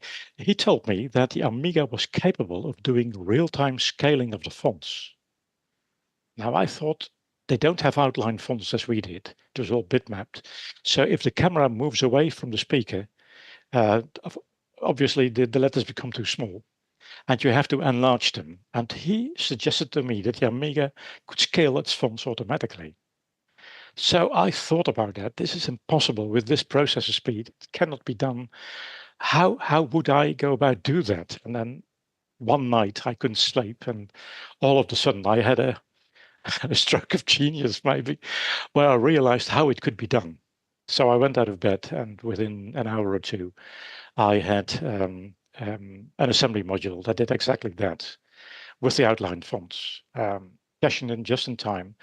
The whole trick was, if you move the camera away, or if the presenter moves away from the camera, is to scale the fonts in real time, but such that the speaker does not lose track of the point where he or she is speaking, because otherwise, if it jumps, you start stuttering. So I solved that problem. It was really smooth. And even on an A7000, it could scale in real time. And when I demonstrated it to the Broadcasting Corporation, they said, oh my goodness, it can scale in real time. You can do plus, minus. The Amiga can't do that. I said, well, I was told it can scale. They said, well, no, it has 2 font sizes. And you can go out of it, out of the desktop. then select the other font size, reboot it, and then you have another font size. It was nowhere real time, and it was not scalable at all. But then again, he persuaded me to come up with a brilliant solution that did all that. That's probably the main reason why they have been using it for more than 10 years. As you may know, I already showed you earlier, Studio 24, which is, I think, the biggest studio in this country, is used a lot by German broadcasters as well. The reason being that I think people in the Netherlands are a bit more efficient in recording TV programs. There are some game shows for German television that in Germany take 2 days to record a single episode. And in the Netherlands, they do 3 episodes a day. So with the same audience, so they just mix the audience for the second episode, so that people at home don't realize it's the same audience.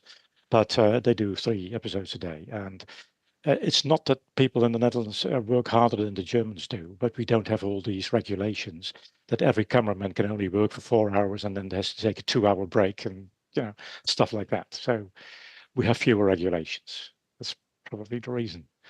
But they've used it for many years, and one of our famous TV hosts, Linda de Mol, she presents a lot of programs on TV, on national TV here, but also in Germany. She's fluent in German. And she only wanted to work with this autocue, with QMaster, because it could do the real-time scaling. And Linda had an eye problem, which I also have, which is called astigmatism, or a cylinder. That means that your horizontal correction is different from the vertical correction. So if you wear glasses, no problem. If you don't wear glasses, you have difficulty of separating an I from an L, for example, or letters that are very similar. You may misread them. And since I had the same astigmatism in my eyes, I tried different fonts, and some fonts work better than the other. So I used Jill, the Jill font, for my astigmatism, and it also worked for her. And since her name was Linda, I renamed the font Linda. This is also, by the way, the only autocue where you can select the font. No other autocue has a selectable font. So if you set presets per presenter, every presenter could just select his or her presets. And then you have the font size and the typeface that you like. And she loved it for that. And she used to present in big studios where you're far away from the camera. So you need scalable letters. She only wanted to work with this one. And there was one recording, a live broadcast, not a recording, it was a live broadcast for German RTL. I think it was a game show of some sort or a challenge of some sort. And she was going to present that, and it was not recorded in the Netherlands, but in Luxembourg. And for that occasion, they had to hire an autocue from somebody else. And she hated it from the first moment. I want my own autocue. Now it's impossible, Linda, you cannot have it. You have to do it with this one. And it broke down literally 5 seconds before they went live. And, there was the countdown, 3, 2, 1, and it went black. And she said, shit, my autocue just broke down. And that was live on German television. Now, the word shit in Germany on television live was all over the magazines and then the next day, Scheisse, I believe. Yes, correct. Linda says shit. That's what the headlines in the next day. So after that day, my autocue traveled with her wherever she went. These sort of unguarded remarks do get made on air, sadly. There was a case in Scotland a great many years ago where, someone tried to start the Sunday morning church service and it wouldn't start. And he tried hitting the big mixer about 5 times and said, forgetting that his mic was still live, oh God, the bloody mixer's buggered again. That was an introduction to a Sunday morning church service. Yes, that can happen. Yes. I think it's interesting as well to see what there used to be before there were autocues that use computers. We made one at work, you'll like this, almost a bus ticket roll, spring-loaded, going past a black and white camera, which was zoomed in. And you just had to pull it through at the right sort of speed. Oh, right. All typed, like maybe three or four words to a line, because that's as much as you can fit on a bus ticket with whatever it was. It's probably a checkout till roll, something like that. Well, lots of stuff was done like that. I mean, I think the weather was done with stick-on felt things on a sticky board, Well, programs in this country are always subtitled, for example. I don't know whether they do any subtitling in the UK, but here every foreign program is always broadcast in the native language, be it German, be it French, be it English. It's always subtitled. Yeah, that's common here now. Right. It's also cheaper because if you do audio dubbing, it takes 2 weeks for a single episode. Yeah. And it takes only 2 days to subtitle a program. So it's a lot cheaper. Yeah. But you know how they did that initially? They had this typeface on one of those old IBM ballhead typewriters. Oh, yes. Yeah. And they typed it onto paper cards. The old punch cards, and on the back of that, they typed that. And they were just in front of a black and white camera, just in a stack. And they were just one would fall over and the next one would fall over. And they just keyed in the letters. Yeah. And the edge, later they had mixers that could produce a black edge around the letter. Yes, yeah. I remember BBC spent a lot of time with, I think it was Loughborough, developing a computer software which would do live subtitles. And I think they're still using it a lot, but of course it explains why sometimes things get slightly misconstrued. Yes. You know how they do that, how they can type so fast. Because there is people who can type fast, but not as fast as people are speaking. It's a bit like steno, but it's what they do is they have developed a keyboard called a Velotype. It's a keyboard where you can put all 10 fingers in onto the 10 keys that are there, and you can form syllables with your hands. So every grip that you do is a single syllable. And either you can learn it quickly, or you cannot learn it at all. There is nothing in between. And from every 10 people, there's probably only one who can do it. And if you can't do it straight away, you probably will never be able to do it. But if you can type syllables, that goes pretty fast. Now, certain syllables are not pronounced the same way as others. And there's always, it depends on the context. So you have to look ahead and behind you. Looking behind is not a problem, but looking ahead is a bit of a problem if you're working in real time. But sometimes the grip is wrong and they have the wrong syllable. Yeah. But some of these things I know it's just YouTube videos, and some BBC things I think they're just produced artificially from text. So the stress is all wrong, and sometimes it just isn't right. Have you seen these things on YouTube? Every YouTube film is now available in a couple of languages. Even on my own website, something that we have dubbed in ourselves with our own voice is suddenly dubbed in Spanish, for example. And it sounds pretty realistic and it fits onto the images. I don't know how to do that, but it's getting better and better. Yeah. You're talking about that odd keyboard. My dad got something ages and ages ago, which was possibly going to be a thing that never ended up being that thing called a Quinn key, which just used your right hand and gave an RS-232 output, which could connect to a daisy wheel printer. I think it had a one-line LCD which could scroll through line by line and look at what you've written. But, I remember seeing adverts for that. Yeah, I have one in a cupboard down here. Let's. I'll see if I can find one. Just hang on. That is nice. Yeah. I think Peter's house is a museum, computer museum in its own right, isn't it? Well, mine was at some point. I had every computer that I have ever owned, an Acorn computer, and the ones I got from Acorn. But several years ago, when we started our own collection with cipher machines, they got in the way, and you can only do one collection properly. So I gave my entire collection of Acorn machines to a computer museum.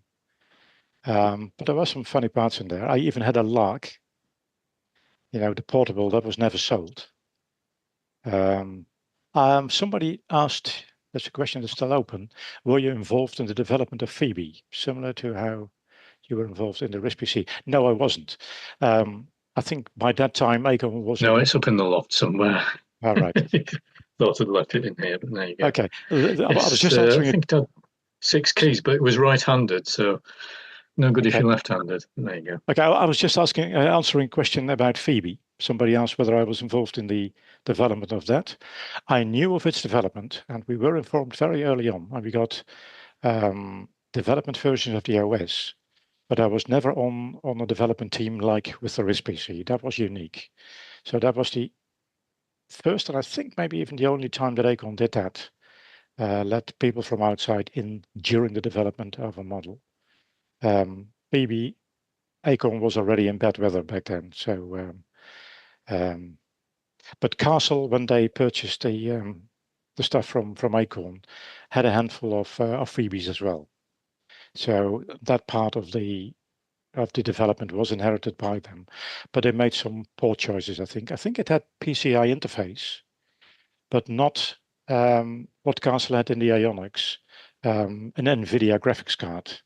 So the intention was of still using VIC-20 in Phoebe, but then the resolution would not be high enough. So somebody thought it might be possible to use 3 VIC-20s, one for R, one for G, and one for B. And I don't think Tim Dobson was very fond of that, because synchronizing the 3 would be an awful big problem. But VIC-20 could be extremely high resolution if it was single color. So then if you have 3 single color ones, the idea was to but it never really emerged. Next question that I see is, what's the status of tracer application? It's still available, I guess. Don't think it is for sale, but it is still available. So if anyone wants it, I can get it out to you. It has been recompiled on the latest hardware. And I still like it. I have not written it myself. It was developed by a guy in the Netherlands called Ferdinand Unk. He wrote it many, many years ago on the first Archimedes, I think on the 305. He was a clever guy. He was a mathematician, and he was very clever on creating these curves and fitting them onto a shape. So far, to my mind, it is still one of the best tracers I've ever come across. Even if I try tracers on other platforms, they're not nearly as accurate as this one, and you can tune it. The only downside of it is it only works in black and white. So it only works if you have a mode 18 sprite. And if you don't, you have to convert it to mode 18 first. If I ever want to change something to this program, what I want to do is to be able to throw in any sprite. So that it would do the conversion on the fly, but then that you can also set a threshold level where it becomes black or white, so that you can have the correct sort of black before you start tracing it. But it still works pretty well, and I use it very regularly. It crashes from time to time because it has a little problem, and that's the memory management that it uses. It has some sort of flex memory management to allocate memory and release it after that. And I think that's a very early implementation in RISC OS. RISC OS has since moved on to better forms of memory management. So if I want to make it more stable, I have to take that out of the program and reprogram that bit. And I have to admit, I've never done that. I've done a lot in C, but I've not done a lot of C on the RISC OS. So I have to dig into the memory management side of it. It should not be too difficult, but remember, it's a 30-year-old program, so that might be a little bit of work. The tracer isn't currently available from XAT. Okay, fair enough. I'll make it. Andrew, can you make it available? If you're still online. I was going to contact you after the show to say, would you like it to go on Blinkstore? Okay, yeah. I think that's something we should do on similarly, if you can get Watermark to your satisfaction, we would really like to get that released for you. Well, Watermark, when it will be released, will be much better ironed out, and the memory management will be fine. But that's a recent program I wrote only 2 years ago. But I got fed up with the Mac version of iWatermark. But yeah. I can remember back in 1982, you could obtain IBM terminal typewriters for a song. They were horrendously heavily built, and robust things, and they controlled a golf ball printer. So you had 12 or 13 relays, and if you fired them in the right order, it would cater for any golf ball you could think of.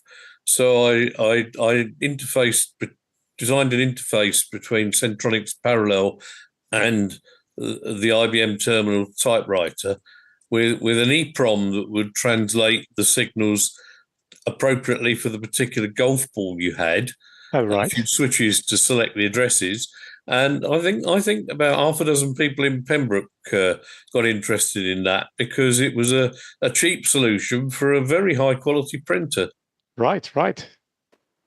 I can tell you a little nice story about the IBM ballhead, IBM Selectric, I think it was called. I have one in our collection, in our museum collection, and I can probably share my screen to show it to you. Let me quickly check where it is. Yep, here it is. I will try to minimize my screen and then to share it. Hopefully you can see it then. So share. Now here it is. Here we go. Can you see this? Oh, yes. Yeah. This is a screen on my Mac. You see the IBM Selectric that you were just talking about? Yeah. The story is that this particular type of typewriter was bugged by the Russians. The Americans were using it in their embassies all over the world, including Moscow. And since it was so easy to interface, which you just explained, and I must have a photograph of the interior somewhere. If I do this, does it enlarge? Yep. Yes, but we've lost the picture. It's gone to one side. It's okay. So here is where you talk about. That's where the arms are, where the golf ball is controlled, and IBM calls that latch interposers. That are just a handful of arms. I think 1, 2, 3, 4, 5, 6 arms. If you move them in the correct order and sequence, you can move the golf ball into any position. Now, what the Russians did is they made a little bug that they have hidden inside one of the metal support arms in that typewriter, in one of the bars that runs from left to right to give the machine its strength, and it has magnetic detectors to detect the position of those arms. And if you then broadcast it to outside the building, anybody outside the building can see what you're typing. And since there are only 6 of those arms, and one is a shift arm, you don't need that to know what is being typed. You only need 5 arms. So with 5 bits of code, they could broadcast every letter that you typed into it.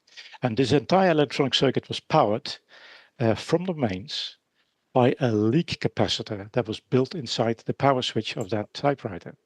So imagine that these typewriters were sent from America to the American embassy in Moscow. And they passed through a warehouse. The Russians broke into that warehouse, opened the typewriters, hollowed out one of the support bars, put a bug in, put a capacitor in the switch, and then reassembled the whole stuff and sent it on to the embassy. And it was discovered only after a year or so. And then they started investigating all of their typewriters, and even in the British embassy. And apparently all of them were bugged. So you're not the only and the first one to interface to this typewriter. Got to admire the ingenuity. I have to say that the IBM Terminal typewriter that you could get for a song was about a foot high, 2 feet wide, and about a foot deep, built like a brick shithouse, and the whole thing sort of moved around as each relay fired. It was a huge beast, but I stuck a 25-way D-connector on it to control all the relays, and then built a board to connect that to a Centronics. Right. Okay. Yeah, those were easy stuff. You could easily interface those days. And I still think the serial port an RS-232 port is one of the most stable interfaces you can still build. If you ever have to design a professional product, don't use USB. It's unstable. It's based on layers and layers of software stacks. There's layers of hardware built on top of each other. It's horrible. It works fine for keyboard and mouse and everything you connect to it. But any professional product that has to be fail-safe, it has to have a real interface. And you don't need anything for a serial port. It is hardware. It sits directly on the bus of your computer. You don't need any software. It produces an interrupt if it has a byte for you. You only need to grab it. So the software overhead is really the smallest you can have. Should we go back to 20 milliamp loop? Yeah, why not? But imagine the speed. I mean, we have projects here that we run on RS-232 or RS-422, which is a bit more stable since it's balanced. But you can easily do 2 megabits of data transfer rates over that. No problem at all, even over longer distances, several meters. No problem.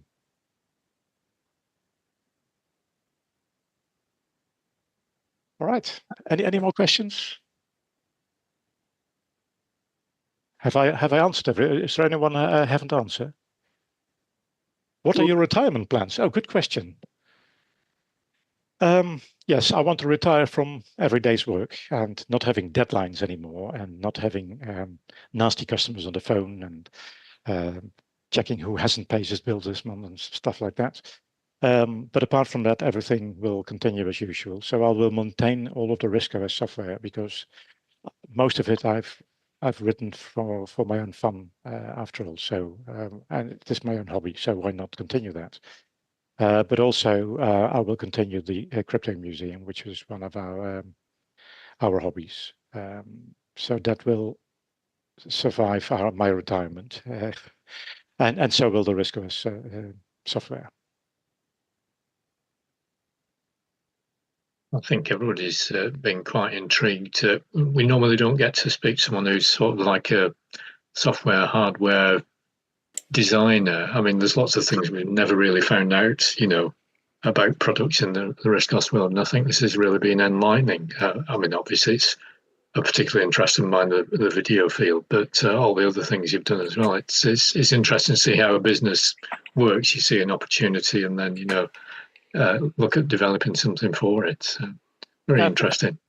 For me, it has worked quite well over the years. And of course, there came a moment where everybody was doing narrowcasting on PCs and little set-top boxes and whatever they call them. They don't call them set-top boxes now. They call them media players and whatever.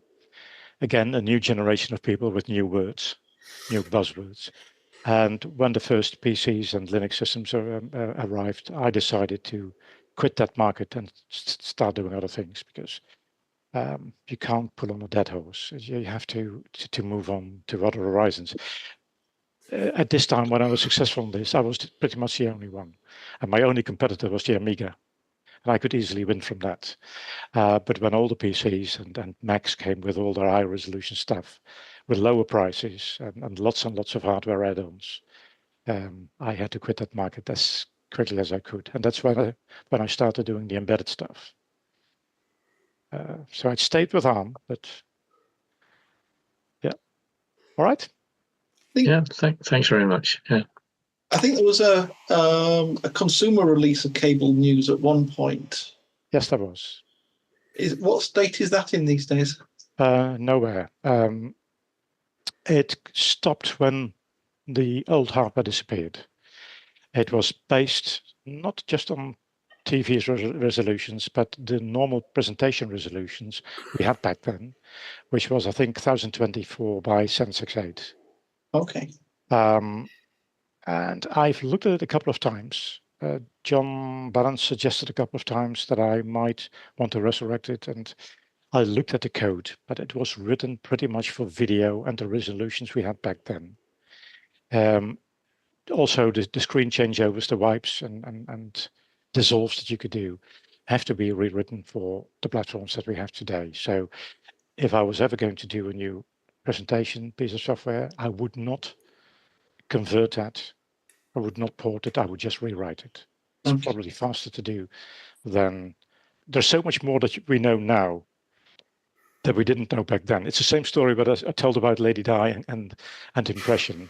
In my mind, it is still a brilliant program, but the world has moved on since. We have even Keynote is a pretty much okay program now, as is Keynote on the Mac.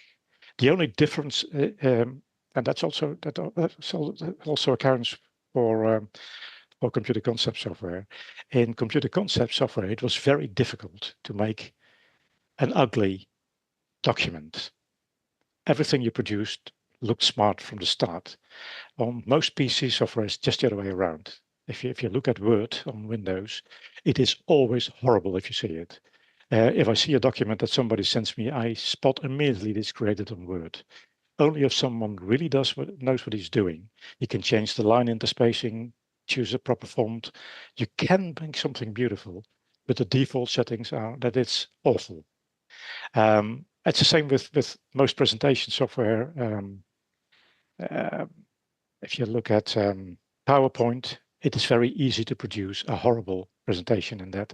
On the Mac, it's the other way around. It's very difficult to produce something that's ugly. So the program helps you a bit. But when I first started doing presentations on the Mac, my very first encounter back in 2003 with one of the first releases of what's it called, Keynote.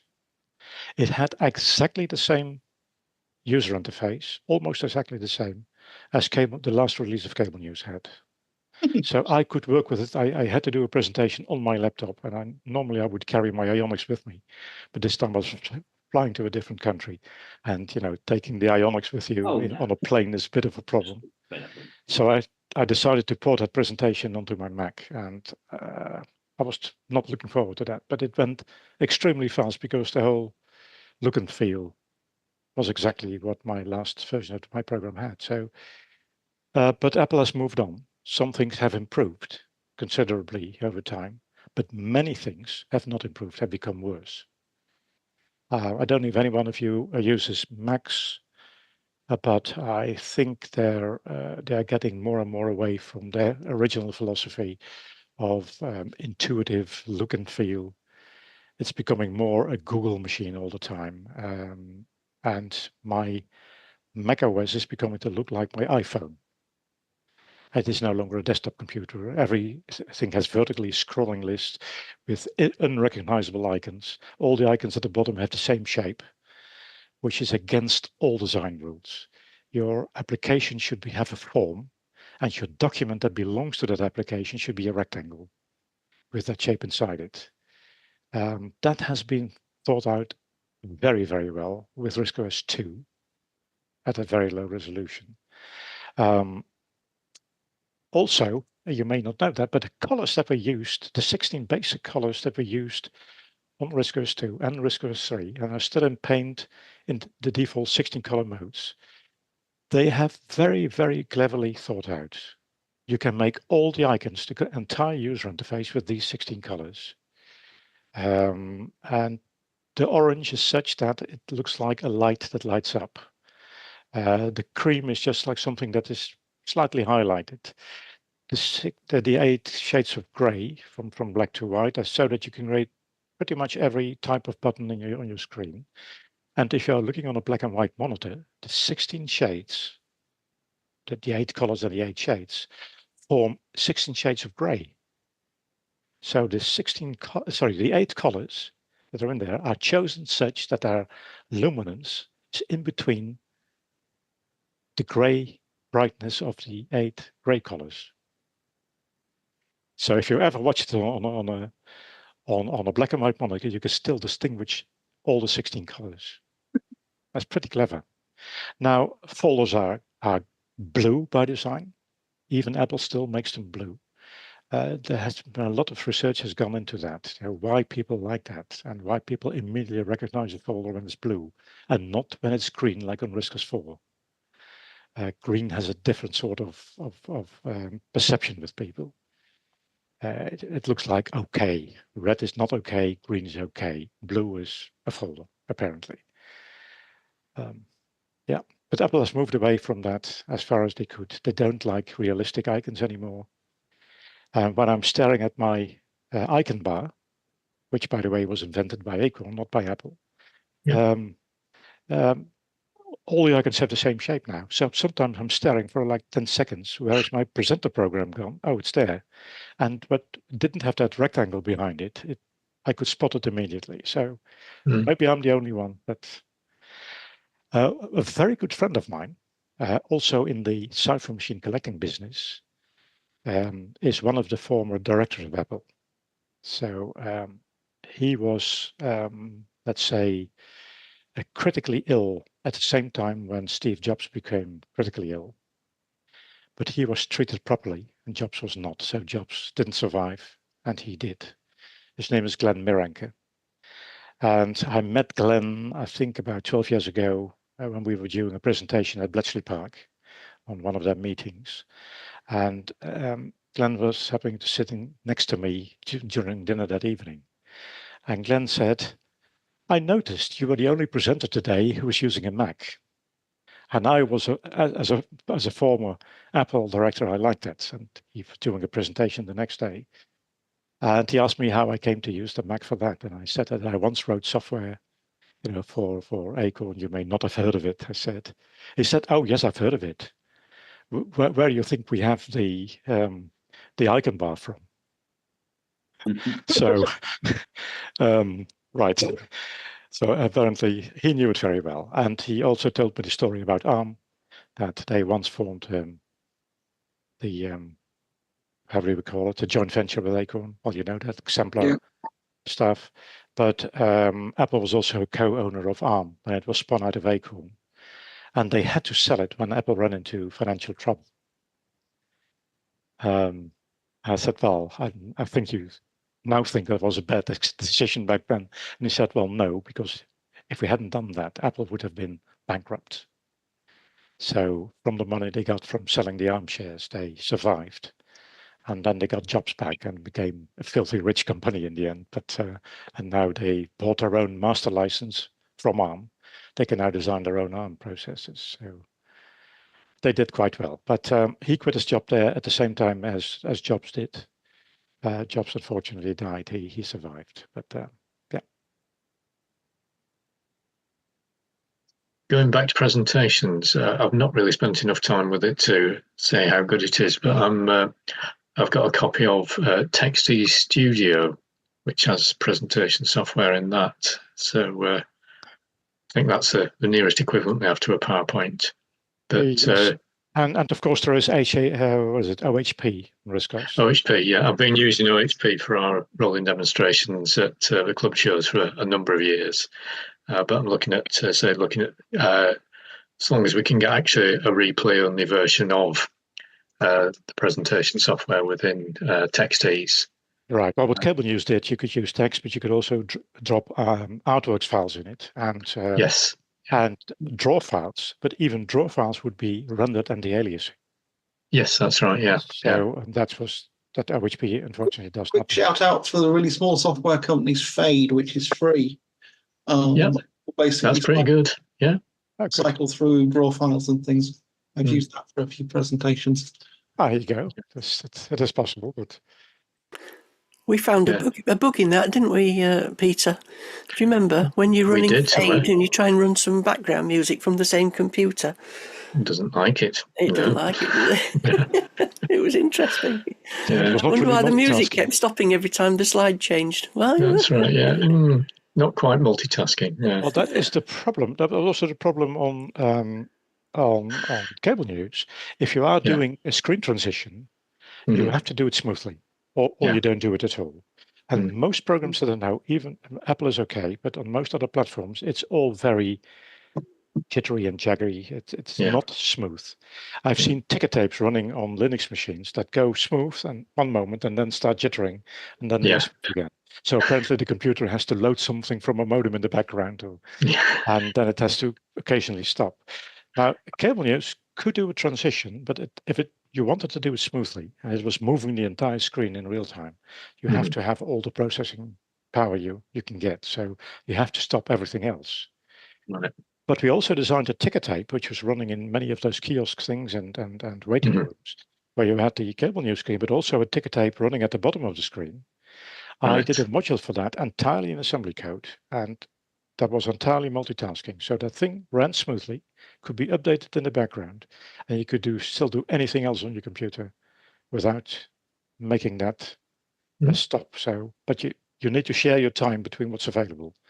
And unfortunately, on RISC PCs, it was difficult because when I did a roll down of the screen, for example, you had a 3D shaded roll down. I had to squeeze every processing millisecond out of it I could get.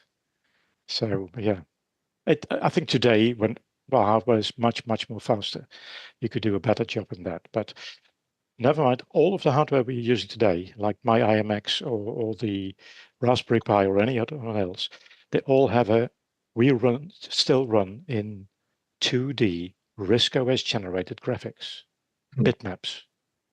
We are not using the 2D engine. We are not using the 3D engine. But all of the system on chips we have today have a built-in 2D accelerator and a 3D accelerator. It's just the manufacturers will not give us the register set to program it. And they don't do it because you're not called Google, you're not called Apple, and you're not called Microsoft. They can give you a binary blob, which is precompiled for, let's say, Linux. Here you have it. If you have Linux, you can run it. There are some people who have made an effort in reverse engineering some of that. John Balance once sent me one that came from the Linux world where they reverse engineered it. I've looked at the C code. And I've seen quite a lot of C code, so I can pretty well read it. I cannot comprehend what they are doing. It's so many layers of software. I have absolutely no idea what they're doing. So if it cannot be efficient, there are so many layers that are peeking and poking around. Whereas if you look at RISC OS, how simply it is organized, the plot codes to plot a triangle or a rectangle, it is so simple. You can accelerate that. And if you want to accelerate RISC OS, it is very simple if you have the access to the register set that does that. We don't need 3D acceleration, we only need 2D. If you can just accelerate the basic primitives that our graphic system have, like move a rectangle around on the screen. If you move your window, the hardware can do that for you. And it isn't doing that at present. It's RISC OS doing that entirely in software. So it can be a lot faster if they gave us the proper access. And then you could make it multitasking and smooth. Yeah. Oh, there is a rule where I discussed this with a programmer a while ago, and he told me to be very careful reverse engineering other people's software. So if you have this binary blob from Linux, in theory, you could disassemble it. And then if disassembled C code is pretty ugly, I have to warn you, but imagine you could read it and could use it. You could, in theory, rebuild it under RISC OS. But he told me if you do that, there's a law against reverse engineering, so they may sue you. Apparently, this is not the case. There is a separate European law that is in effort that says if something is no longer supported, or if a company is not giving you the support that you need to run something, you are allowed to reverse engineer it and use it. That is to protect smaller companies from big companies like Apple, but also if you have bought a product that is being discontinued and you can no longer get a new, let's say, printer driver for it. In theory, you are allowed to disassemble that printer driver and fix it and use it. So, a consumer-friendly law coming from the European Union. Who would have thought of that? Can you imagine that? I know. It's fascinating, isn't it? Who'd believe that? Yeah, you have to have some wine and butter with it, though. Well, every once in a while, there are clever laws being put in place. So, yeah. Or like the one where the European Union have told Apple to use USB-C, and Apple were not very happy about it, were they? Excellent. I can tell you other silly stories. But for example, about, I don't know if anyone had ever voted for him, but your Prime Minister at the time, Tony the Liar, what's his name? Tony? Mr. Blair. Yes. Oh, you know, Tony Blair. Yeah. I call him Tony the Liar, and I know a lot of people do. This was, you know what year he was Prime Minister? I forgot. We blanked it from our memories. Yes. It's either 97 or Let's quickly Google it. 97 he became? Yeah, 90. Yeah. Okay. He was Prime Minister from 1997. You're a fan of his, yes. No. This was a time when pay Acorn attention, that's all. This was the time when Acorn was going through rough weather. 1997, and they closed down in 99. And in 97, I happened to be at Acorn for 2 weeks, doing some software stuff. And Tony Blair came by. He was running for office, and he was trying to visit every high-tech company in the country, to persuade people to vote for him. And standing on a small chair or something, or a table, he spoke to the people at on Newmarket Road, which Acorn still had back then. And he said, well, I know you're in backwater, but if I become a prime minister here, I will never let you down. You're the heart of the British industry. My government will never let you down. He became a prime minister. In the first month of his presidency, he got a visit from Bill Gates, who donated £10,000 to a UK school. And Tony Blair decided to move all schools to PCs. So much for his promises. I will never let our own industry go down. And we will support you. Don't worry. Yeah. Of course, Acorn also did stupid things. It's not the only reason why they went under, but it's one of those things and this is the only occasion that I've ever seen Mr. Blair close up in real life. And this is the only time I've heard something coming out of his mouth, and it was a lie. It's pretty much the norm for politicians. So we now say with politicians, you can see when they are presenting something. You can see when they are lying. Because their mouth opens. Yeah. I'm still waiting for a politician to say, I promise nothing. And people might vote for them. And also, when being asked a question, to say, I don't know about that. I have to think about that. That's right. I'll find out. Yeah. Let me get back to that. Yes. All right, guys. It's about 11:15 here. I think maybe we can stop the recording now. So this is when the X-rated stuff starts. So now we can tell all the nasty stories. Yes. Yeah. No, thanks ever so much, Paul. Been excellent. Yes. Okay. Thank you. Thank you. Yeah, thank you.